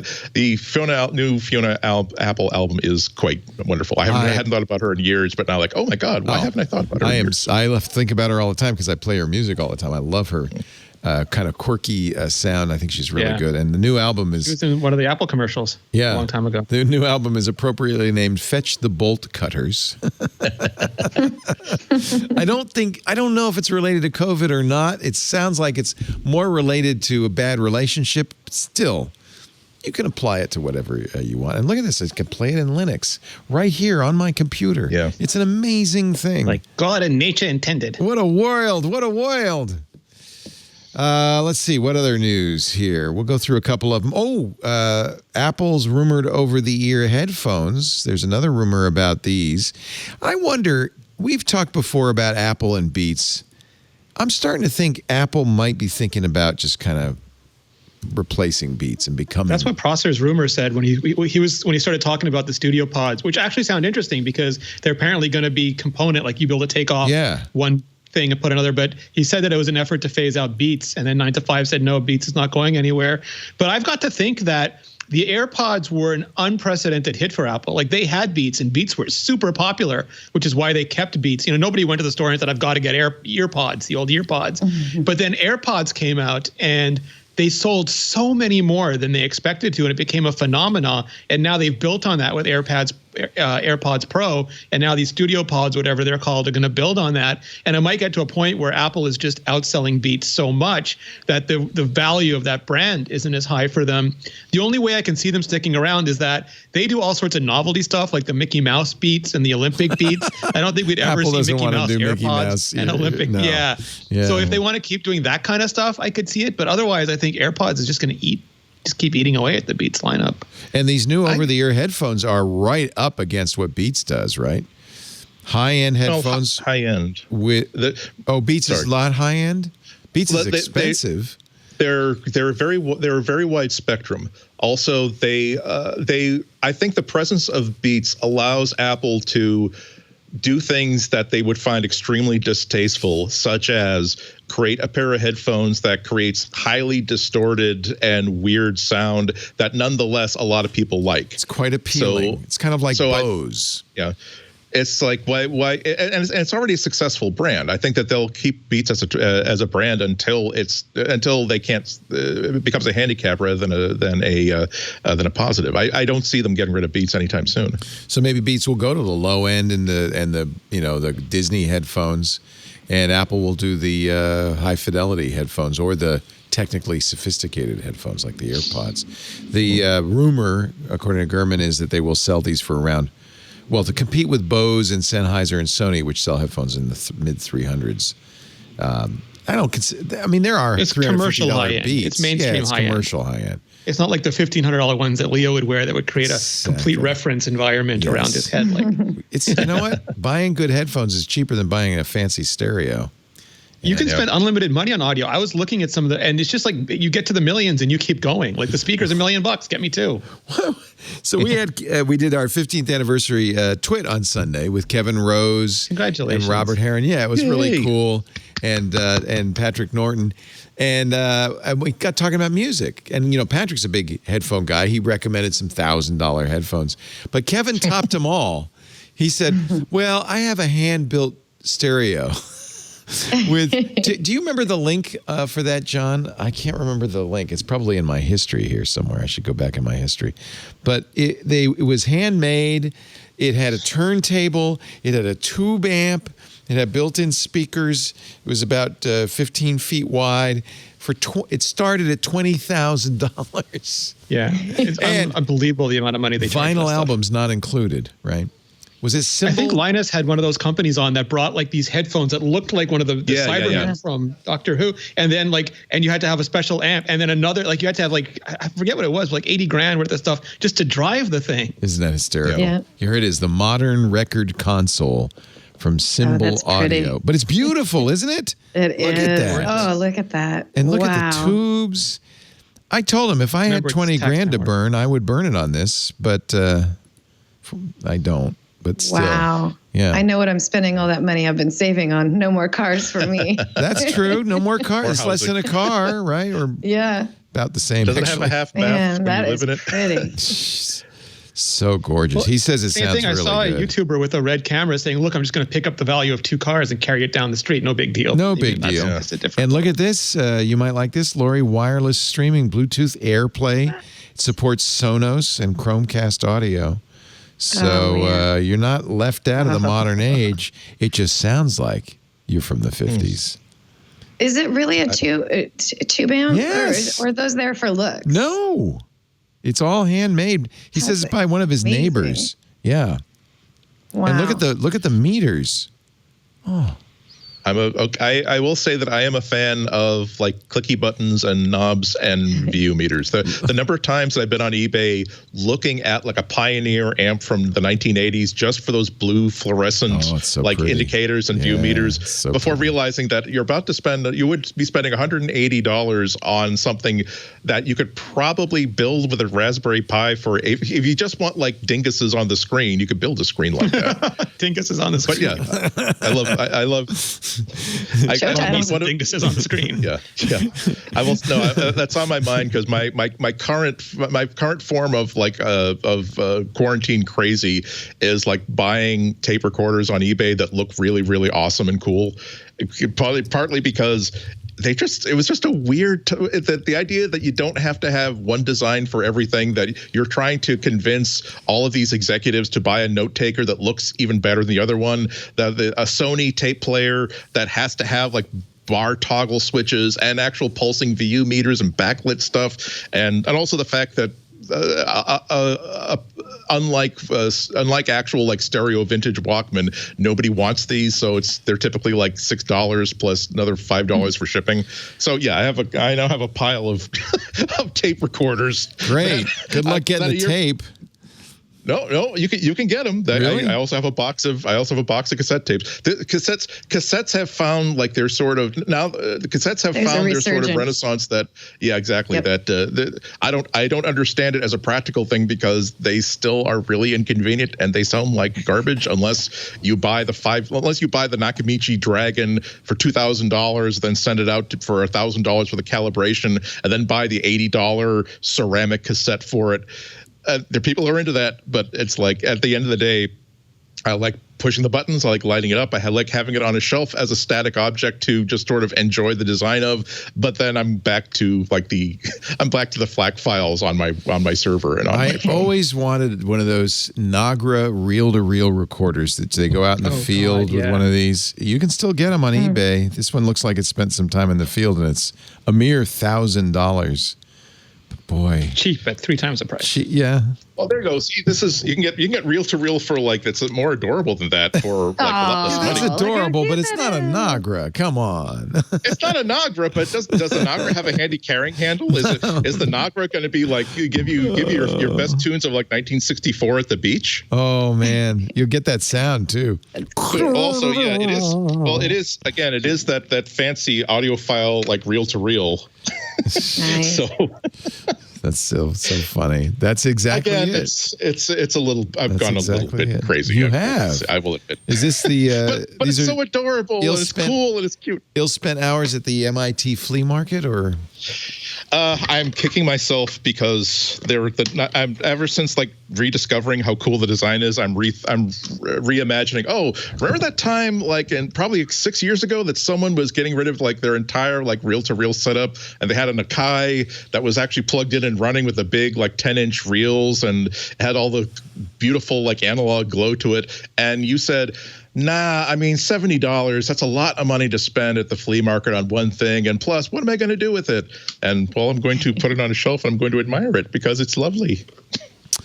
I kind of like that. I think, I bought an old Role camera, the ones that the Rolleiflex. Yeah. And I bought an old Leica M3. They were in very, very good condition. I was actually able to use them and take pictures, but I realized it's so much work to take film. Me too. I know. I want to love it. And I want to. They're beautifully made. I mean, they're works of art. Yeah, but then it's such a pain in the butt. So I can only take 35 pictures, and you don't know what you got until you develop it. I was doing house cleaning a few years ago and found like one of my favorite cameras I've ever owned, which was like an Olympus stylus, like clamshell, 35 millimeter, beautiful lens, took beautiful pictures. So wow, you know what? And wow, I do still have a couple of rolls of old. You know what? Just for old time's sake, I'm gonna go and take a walk and just shoot a roll of film and then enjoy that again. And then I got the pictures back, and I guess it was broken because every single picture was like shifted and out of focus. I'm like, okay, that was fun spending $30 to find out that okay, this is a broken camera. So yeah, I think my version of Rene comes up with this wonderful phrase that fear is the soul killer, and I feel that my version of that is nostalgia is also it doesn't help the soul at all either. And like if you're just doing things, remember the 80s, remember how fun it was to like rewind your cassette with a pencil. Like, yeah, it was a really big pain in the butt. And remember and I remember not being able to find the music that I could find. And again, thank you. It was thank you for your offer of $600 for this wonderful Sony like recording Walkman, Pro Walkman. But yeah, that's a lot of music I could buy. And no, thank you. To show you the power of the brand, Governor Cuomo has said you can now get married over FaceTime. So, actually, he didn't. That's legal now. He didn't say FaceTime. He saved video, but I do notice that everybody says FaceTime. You can, if you want, do it by Zoom. But somebody might Zoom bomb you. You might get Zoom bombed. Yeah. So well, FaceTime maybe. Yeah. Well, you know why that is. We've now been in quarantine together long enough that certain people are taking pregnancy tests and good point. Not liking the answers. There's going to be. That's a really good point. There's going to be some a big baby boom in about 9 months. That's the first thing an analyst told me. Like as soon as it started, I was talking to an analyst, and they're like, "Well, we're really big on consumer packaged goods because of the baby boom that follows anything like any big natural like not natural disaster, but anything where people are without entertainment for long periods of time." Yeah, it's going to happen. Do you drool when I hold? When you hear this, do you drool? When I hold this up, do you go, "That's the old Apple keyboard"? No, it's not. This is a brand new Matias keyboard with those beautiful Alps switches. Matias are the Macintosh keyboard experts. If you're working from home and you got to set up your own home office, stop using that junky keyboard. Let Matias fine-tune your home office. They have such a wide range of keyboards to choose from. Look at this. Oh, if you like the Apple-style aluminum keyboards, this might be their most popular. This is the 10. It's got the 10 key. It's aluminum. It's very much like the Apple keyboard. Matias started way back in 1989, and they specialize in Mac keyboards, although all of their keyboards will work with PCs. They'll work with Windows. They'll work with Linux. But if you're using it with Apple, you'll like it that it has a fan key, the command key, all of the function keys have the right logos on it. I mean, these are really designed to work with Macs because Edgar Matias, their keyboard designer, the guy who started Matias, loves Macintosh. So they've purposely focused on making products that Apple stopped offering, like the tactile keyboard, so they can give Mac users more choice. They offer backlit wireless keyboards with big batteries, so they go a whole year in between charging, and they look great. They're designed to work and look just like your official Apple keyboard. But, there's the rose gold version, by the way. That's, guess who immediately snarfed that up? There's Micah typing on it. And I think we had one extra, which we sent to Christina Warren because she's a rose gold fanatic. You'll like, if you're worried about your wrists, you'll love the Ergo keyboard. It's programmable. It's got an incredibly comfortable gel palm support, and it splits out so that your wrists maintain a straight angle, which is really important. That Ergo is an incredible keyboard. And since Apple doesn't make it. By the way, I want to point out one of the great things about Matias is these are really premium keyboards at a very fair price. They work perfectly with Apple's. The function keys work just like they do the Apple keyboard. You don't lose any functionality. You don't have anything to learn. They work right out of the box. You just plug them right in. Although I have to say, one of the things I really like, it's a wireless Bluetooth keyboard, and it has 4 buttons at the top and an extended function key row that lets you multi-point pair it. So this is a unique thing, but if you have multiple computers on your desk, it doesn't matter if it's Windows and Mac, you can assign the function key to immediately switch over to that computer. So one keyboard can drive up to 4 computers. Even better, it knows if it's a Mac, those keys are Mac keys. If you switch to Windows, it'll shift all the keys in software to be Windows specific. I don't know if I have that one here, but it's a really awesome idea. One of the other things I like about the keyboard I have at my desk, it's backlit, but it has a dial on the back that I can go through any color of the RGB lights, which I just really love. I don't have to do it in software. I can just fiddle with my knob, and you know how much I love to do that. I love Matias. The big seller, the one I just showed you, the wired aluminum keyboard, it is an absolute worthy successor to Apple's. Everything the original had and a little bit more. The built-in hub, I should show you that. I really like this feature. So there is a USB, basically a USB hub. This wired one has the key, but then you've got a USB port on this side and a USB port on the other side. So if you're a lefty, as I am, I plug the mouse in on the left, and now I have an extra USB port for a USB thumb drive or anything I want to plug into that. I love that capability. It's a little USB hub. You can get a keyboard for any system you've got at a very affordable price. Supports up by you, Rene, in Aurora, Canada, which means, I like Canadian support. In fact, 2 out of 3 of our advertisers are Canadian today. They're just the nicest people. So when you call up Aurora, you're going to talk to Janet or Carmela or one of their other support teams. Sometimes Edgar picks up the phone, too. If you're lucky enough to get Edgar picking up the phone, set aside some time. I had the best conversation with him. I love talking keyboards and keyboard switches and all of this stuff, and he is a keyboard fanatic. Matias, you want to get keyboards from people who love keyboards. Matias.ca/MacBreak. Check out the keyboards. Find one that fits your style, your budget. You will never go back to any other keyboard. You'll never use an Apple keyboard again. You'll always go with Matias. Matias.ca/MacBreak for 10% off your purchase. Matias.ca/MacBreak. This is the one I'm taking home. Oh, I just love that sound. I can't use it here because you'd hear me typing all the time. But I just love that sound. Isn't that great? And man, does it feel good to type on. Matias, thank you, Edgar and team. Carmela and Janet. Thank you for your support. We appreciate it. And thank you for supporting MacBreak Weekly. For all of our sponsors, when you use one of our sponsors, it doesn't just make them happy. It helps us stay on the air, and we really appreciate it. It's getting a little tough out there right now, as you might imagine. Sad news, although maybe not so sad. We have one of those Blackmagic eGPU, external GPU devices. You plug it into your laptop, and suddenly you've got a nice Radeon. They're going to discontinue the eGPU Pro, but the one we bought, the standard, is going to continue. That probably has more to do with the Radeons they're using than anything else, I would guess.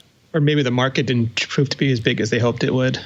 The Pro was $1,200, and there are other external GPU cases you can use with a Mac, right? Yes, they're generic. They're generic. Just because you're buying it at the Apple Store, You're getting Blackmagic, you're paying a little more, but you can get something. Apple just wanted a nice one they could put on a slide. It's like where they work with Belkin or they work with one of the other Logitech, one of those vendors. It is beautiful. It looks like a nuclear power plant cooling tower. Looks like Nakamichi Tower. Yeah. Get your Bruce Willis action figures to jump from the top of it. I think I think we can take a break and get your picks. What do you say? I'm good. In the mood? Anything I missed that you desperately want to cover? Speak now or forever. I did see. I didn't put in the show notes, but there is a story about how Apple is doing a special streaming briefing for accessibility features ahead of WWDC. I did see that. They're inviting developers, but it's not all of them. So yeah, it's interesting. Yeah. I'm not sure if they're going to roll out more options. So one of our coworkers got an invite to it, and so it's not. It's not like certain types of developers or something like that. So I would love to find out whether they're going to just roll this out to everyone and they're doing it in batches maybe. That would be really great if everybody had the opportunity to attend it. I bet that's what they'll do. Why wouldn't you? Right? There's no limitation. That makes the most sense. So, you can do physical limitation when you're trying to do it at Moscone Center, but or wherever the Apple does it, but there's no limit now to digital. Rene, Ritchie starting a new business during COVID. You're a crazy man, but hope it's going well for you. YouTube.com/Rene Ritchie. What's your pick of the week? Oh, you're muted. Unmute yourself. So it's a little bit off the cuff, but I hope it makes sense in context. And that is when you look at the iPhone SE, even though Apple's gone higher end with their top end iPhones like the iPhone 11 Pro Max, and they've gotten higher end with the iPad Pro, they've also done this wonderful thing where they've got really, really good lower end products now. The iPhone SE is an example. The 10.2-inch iPad is absolutely an example. And the Apple Watch 3, which is still an incredibly good watch, like digital watch, is $199. Wow. And I forget who it was on Twitter. I think it was Matt Gonzalez who said, you can get an iPhone SE, an Apple Watch Series 3, and maybe the AirPods 2 for less than you can get most mid-range phones this year, or at least the same price as you can get most mid-range phones, around $700, $750 phones. And that is an incredibly compelling package. And then Georgia Dow said something recently, and Thomas Frank, a bunch of productivity. I was asking them, what do you recommend for people who are stuck at home? What are better ways for them to use their iPhones to help with productivity? And they said, set it up and then throw it away. Throw it on the couch, leave it in another room because it's going to be buzzing and beeping and getting in your way. And then you have your Apple Watch. And if you set up your notifications right, those will come through. The important stuff will come through. If you get in trouble, if there's an emergency, if you need help, all of that is still available. It's connected to you. You got all the health benefits. But you're not sort of stuck in this digital quagmire. And if you check a notification on your watch, you can't dive into Twitter or YouTube for the next hour and a half and wonder where the day has been. You just have to check it, and then you go back to working on your whatever actual work or job you're supposed to be doing. And it sort of clicked for me because I've been doing that. I always have all my notifications off, and I use my Apple Watch for everything while I'm working. And if people haven't gotten into the Apple Watch yet, just the $199 price tag, and you can find them at Thrifter and other places. You can even find Apple Watch 4s or 5s on massive sales several times a year. It's really worth looking at as just an everyday stuck at home, stay at home, work from home productivity tool. I think that's a really good point. Is it a better deal to get maybe the Series 5 refurb? Probably not. You can't get it for $200 refurb. No, I mean, it depends on what your price range is. And I know money is really tight for people now. If money's not your problem, the Series 5 has a bunch of extra benefits, especially for fall detection and the heart rate monitor and the ECG, all those sort of those things. So if that's really important to you, or you're worried that your parents are stuck at home and they're not being checked on regularly, that's a great thing to look at for them. But if you just want something to do notifications really, really well, and all the fitness benefits for when you get to get your one walk or one run a day in. Yeah. I think it's a really compelling package at $199. What does the 5 have? The only thing is the stay on thing, right? The always on, yeah. Always and on. That's huge for me. I can never. I have a hard time going back. I think my watch is broken when I looked back at the iPhone 4, the Apple Watch 4 3 months ago. But for most people, you don't need that. It's just going to buzz on your wrist, and you'll know that something's up. Well, actually, the stay on makes me think my watch is broken broken because sometimes it doesn't wake up, and I try to do stuff and it doesn't respond. And I think, it's not. So there's something I wish that they would fix, and that is the notification comes up, and the first touch wakes the screen, and what you think it's going to do is bring up the notification. That's right. And what they should do is pass that through. If the notification is on the screen, that touch should wake up, and then the wake up should send, "Oh, he woke up to check notification." Exactly. But I filed that radar, Leo. I have Thank my. you. I'm hoping. On behalf of us all, thank you. Andy Ihnatko, pick of the week. I'm using, in addition to going a little bit nuts buying tape recorders, I'm also trying to, every 3 years I get the bug in my ear that, the reason why you don't do videos is because you're terrible at doing videos. I don't know how to write for video, and I don't know how to edit video. So every 2 or 3 years, you should now just buckle down, and maybe the new tools that you see around will be handy. Inspired in no small part by our friend Rene and the cool stuff that he's doing with video. So I've actually been playing with Blackmagic Design, who's been made so famous through so many of Alex's picks. That make those really great red cameras. They also have an editing suite called DaVinci Resolve 16. And I've chosen it as the one that I'm going to learn and relearn stuff on for a couple of reasons, because they have a junior edition that only is missing the super pro stuff, and it's free for downloading.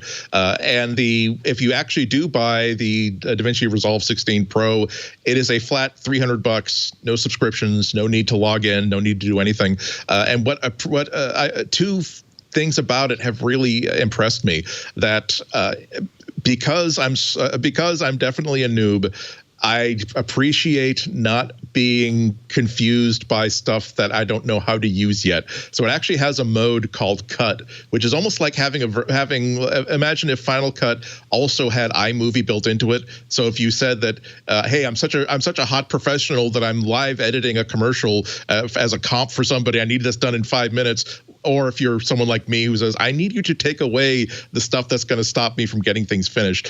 It really does simplify the interface. It really does simplify the workflow. The other thing I liked about it is that I am nowhere near sophisticated enough to understand color grading and to understand things like Adobe Premiere effects, motion effects, stuff like that. But I do understand those buzzwords, and I understand how important they are for full-featured editing. And I love the fact that even the free edition has those features built in. So once I get into a rhythm of where simply shooting something and editing it is no longer a desperate hellscape of confusion, I can grow. I feel like I can grow into this. Lastly, I have not lost my instinct for favoring a multi-platform solution over an Apple-only solution. Not that Final Cut isn't wonderful, but and who knows what's happening the next 2 or 3 years. I don't anticipate leaving Mac at all, but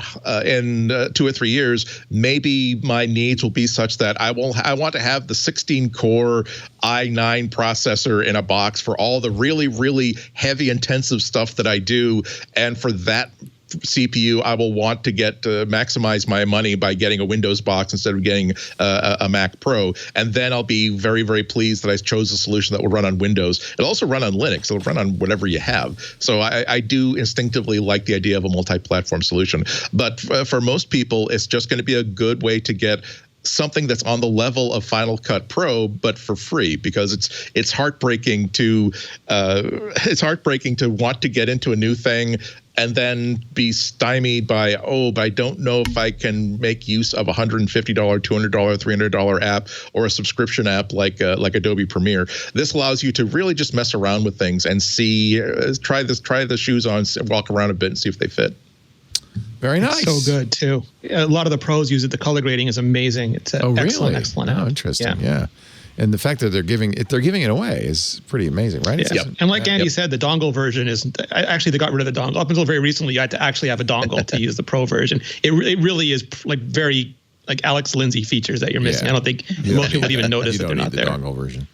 Yeah, and we use a lot of Blackmagic stuff. I'm setting up a home studio, which I'm going to do an Ask the Tech Guy about, with the A10 Mini switcher, $300. The Blackmagic converters, which will turn my my fancy DSLRs into webcams. And it's just really, it's pretty exciting what you can do. I think Blackmagic deserves a lot of credit for making pro video affordable. So, and DaVinci. The magic part of their name is accurate. Yes, yeah. It's technology. It's technology at its best when you get excited about what you can, not by the technology, but by imagining what you can do with the technology. Like that Blackmagic switcher, I am sort of lusting after, and I might give into insanity in a couple months and buy it anyway. Exactly, with just the idea of being able to simply do videos. What annoys me about doing video is that I will think about, I would love to like switch between like an overhead shot or a wide shot in the middle. But now I'm going to have, that means I'm probably going to have to like shoot this whole thing twice and edit it. If I could just do quick and dirty, just press a button to switch there, switch there, switch there, just essentially edit it live, that would remove, that gives me so many ideas for things that I could do. And no matter what the technology is, that is the sign of a good piece of technology. When you're thinking, gee, if I had this, that would remove this pressure point or this pain point in this thing I want to create, and it will help me to want to create more. There was that great thing from, I forget his last name, Ash, the guy who does all the Hollywood recording for really famous celebrities. And he was talking about the new MacBook Pro. And he said, like, for years, technology has been great, but it's like this layer of goo that he has to go through every time just to get his creative work done. And over the years, that layer is getting thinner and thinner and thinner. And that's what it feels like. That's what good technology should do. Get out of the way. Out of the way. Yeah, so that you can create. Lory Gill has something that gets out of the way. Yeah, so Andy was describing sort of his ideal keyboard cover / case for an iPad Pro that did all these things. And he's basically describing the Brydge Pro Plus. So I just thought I would bring that up. I've talked about this before a number of times on the show.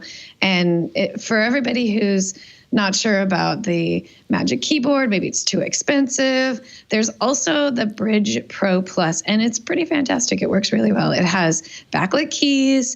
It has a media function around the top so that you can lock the iPad, change the screen brightness. You can play all of your media.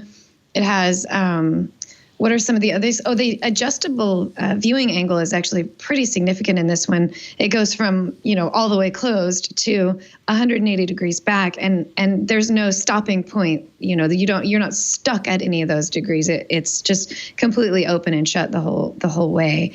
What other things did you mention? There's a working trackpad that's really large. It has a lot of space on it.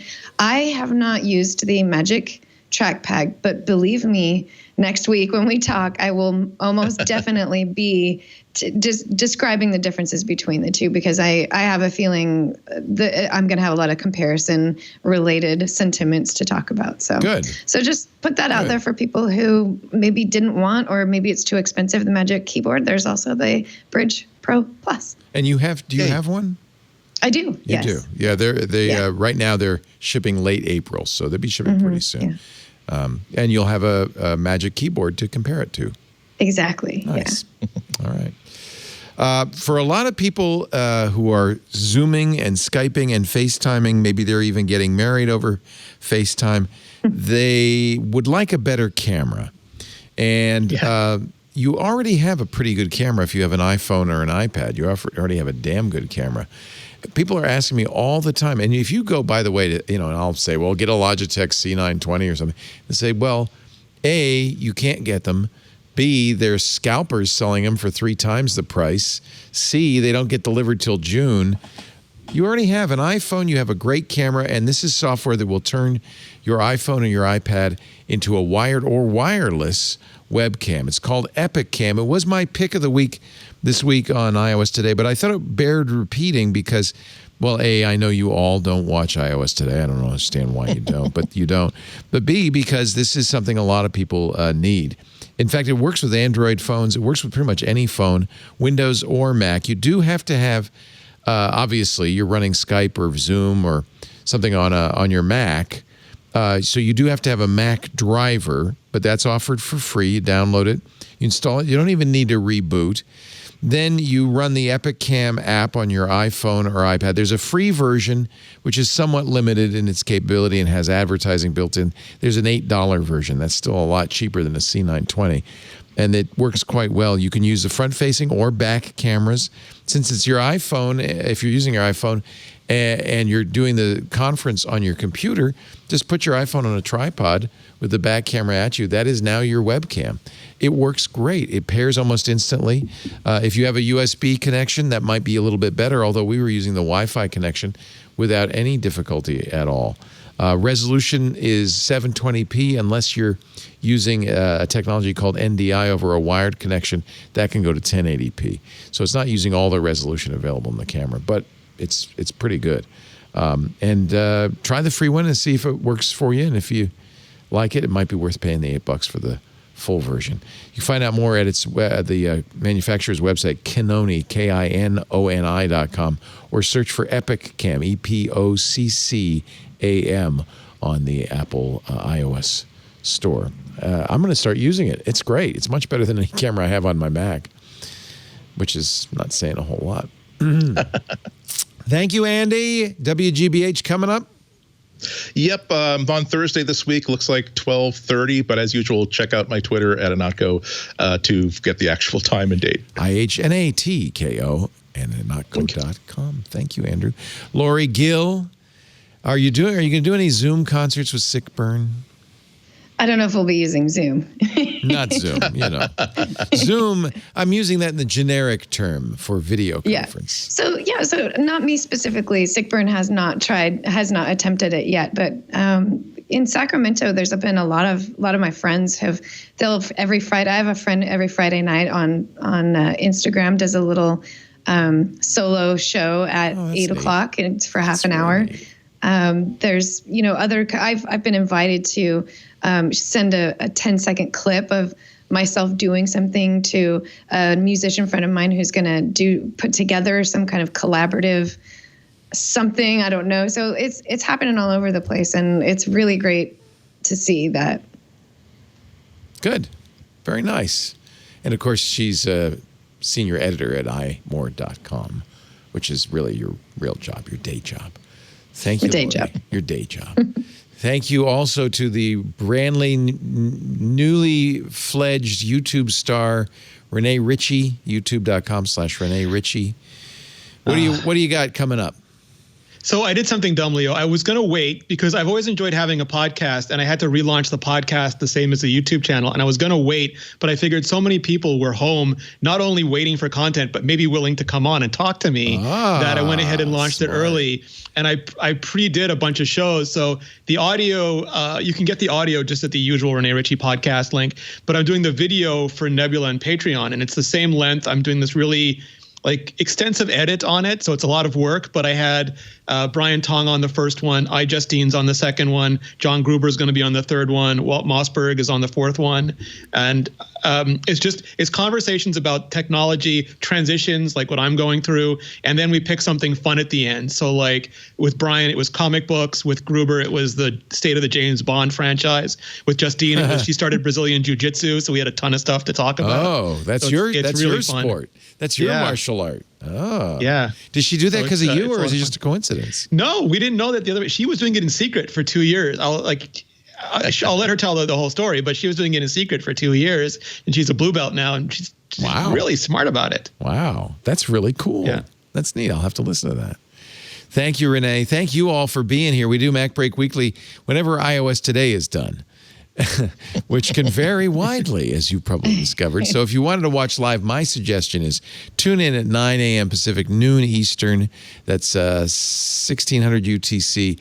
Start your day with iOS Today. Micah Sargent and I with the latest iOS news, help, tips, apps. Then immediately afterwards, MacBreak Weekly. In theory, one would think 2 hours would be plenty of time for iOS Today, but no, we rarely get on at 11. That's when we're supposed to. 11 a.m. Pacific, 2 p.m. Eastern time. And then, of course, immediately after, it's Security Now. And you know what? Leave it on. Leave it running. You can, the live stream is at twit.tv/live, but all you have to do is ask your Echo or your Google Home device. I think you probably do it on a HomePod, too. I just don't know the exact syntax. But something like, hey, you, play Twit Live. And sometimes you have to say play to put live on TuneIn or something like that, and you can just listen to us all day. You can also get on-demand versions of the show at our website, twit.tv/mbw. If you're watching live, or anytime you're looking for a community somewhere to hang out, I know it can be a little lonely during this quarantine. We have a great chat room that's around the clock, irc.twit.tv. A little more active when there are shows on, but there's always somebody in there, irc.twit.tv. You can use your browser to go in there. But we're on YouTube too. We're everywhere. But my strong suggestion is you get an iPod program of your choice. There's so many great ones out there. Pocket Casts and Overcast and Stitcher and Slacker and Google and Apple Podcasts. Pick one you like. Subscribe to MacBreak Weekly. That way, you got it. It's in your pocket. Anytime you need it, you'll always have an episode you can listen to. Thank you, everybody. Now you got to go back to work, or maybe just it's time for Taco Tuesday. I don't know. But I got to say, you got to go now. That sounds good. Yeah, doesn't it? Yeah, break time is over. Bye-bye.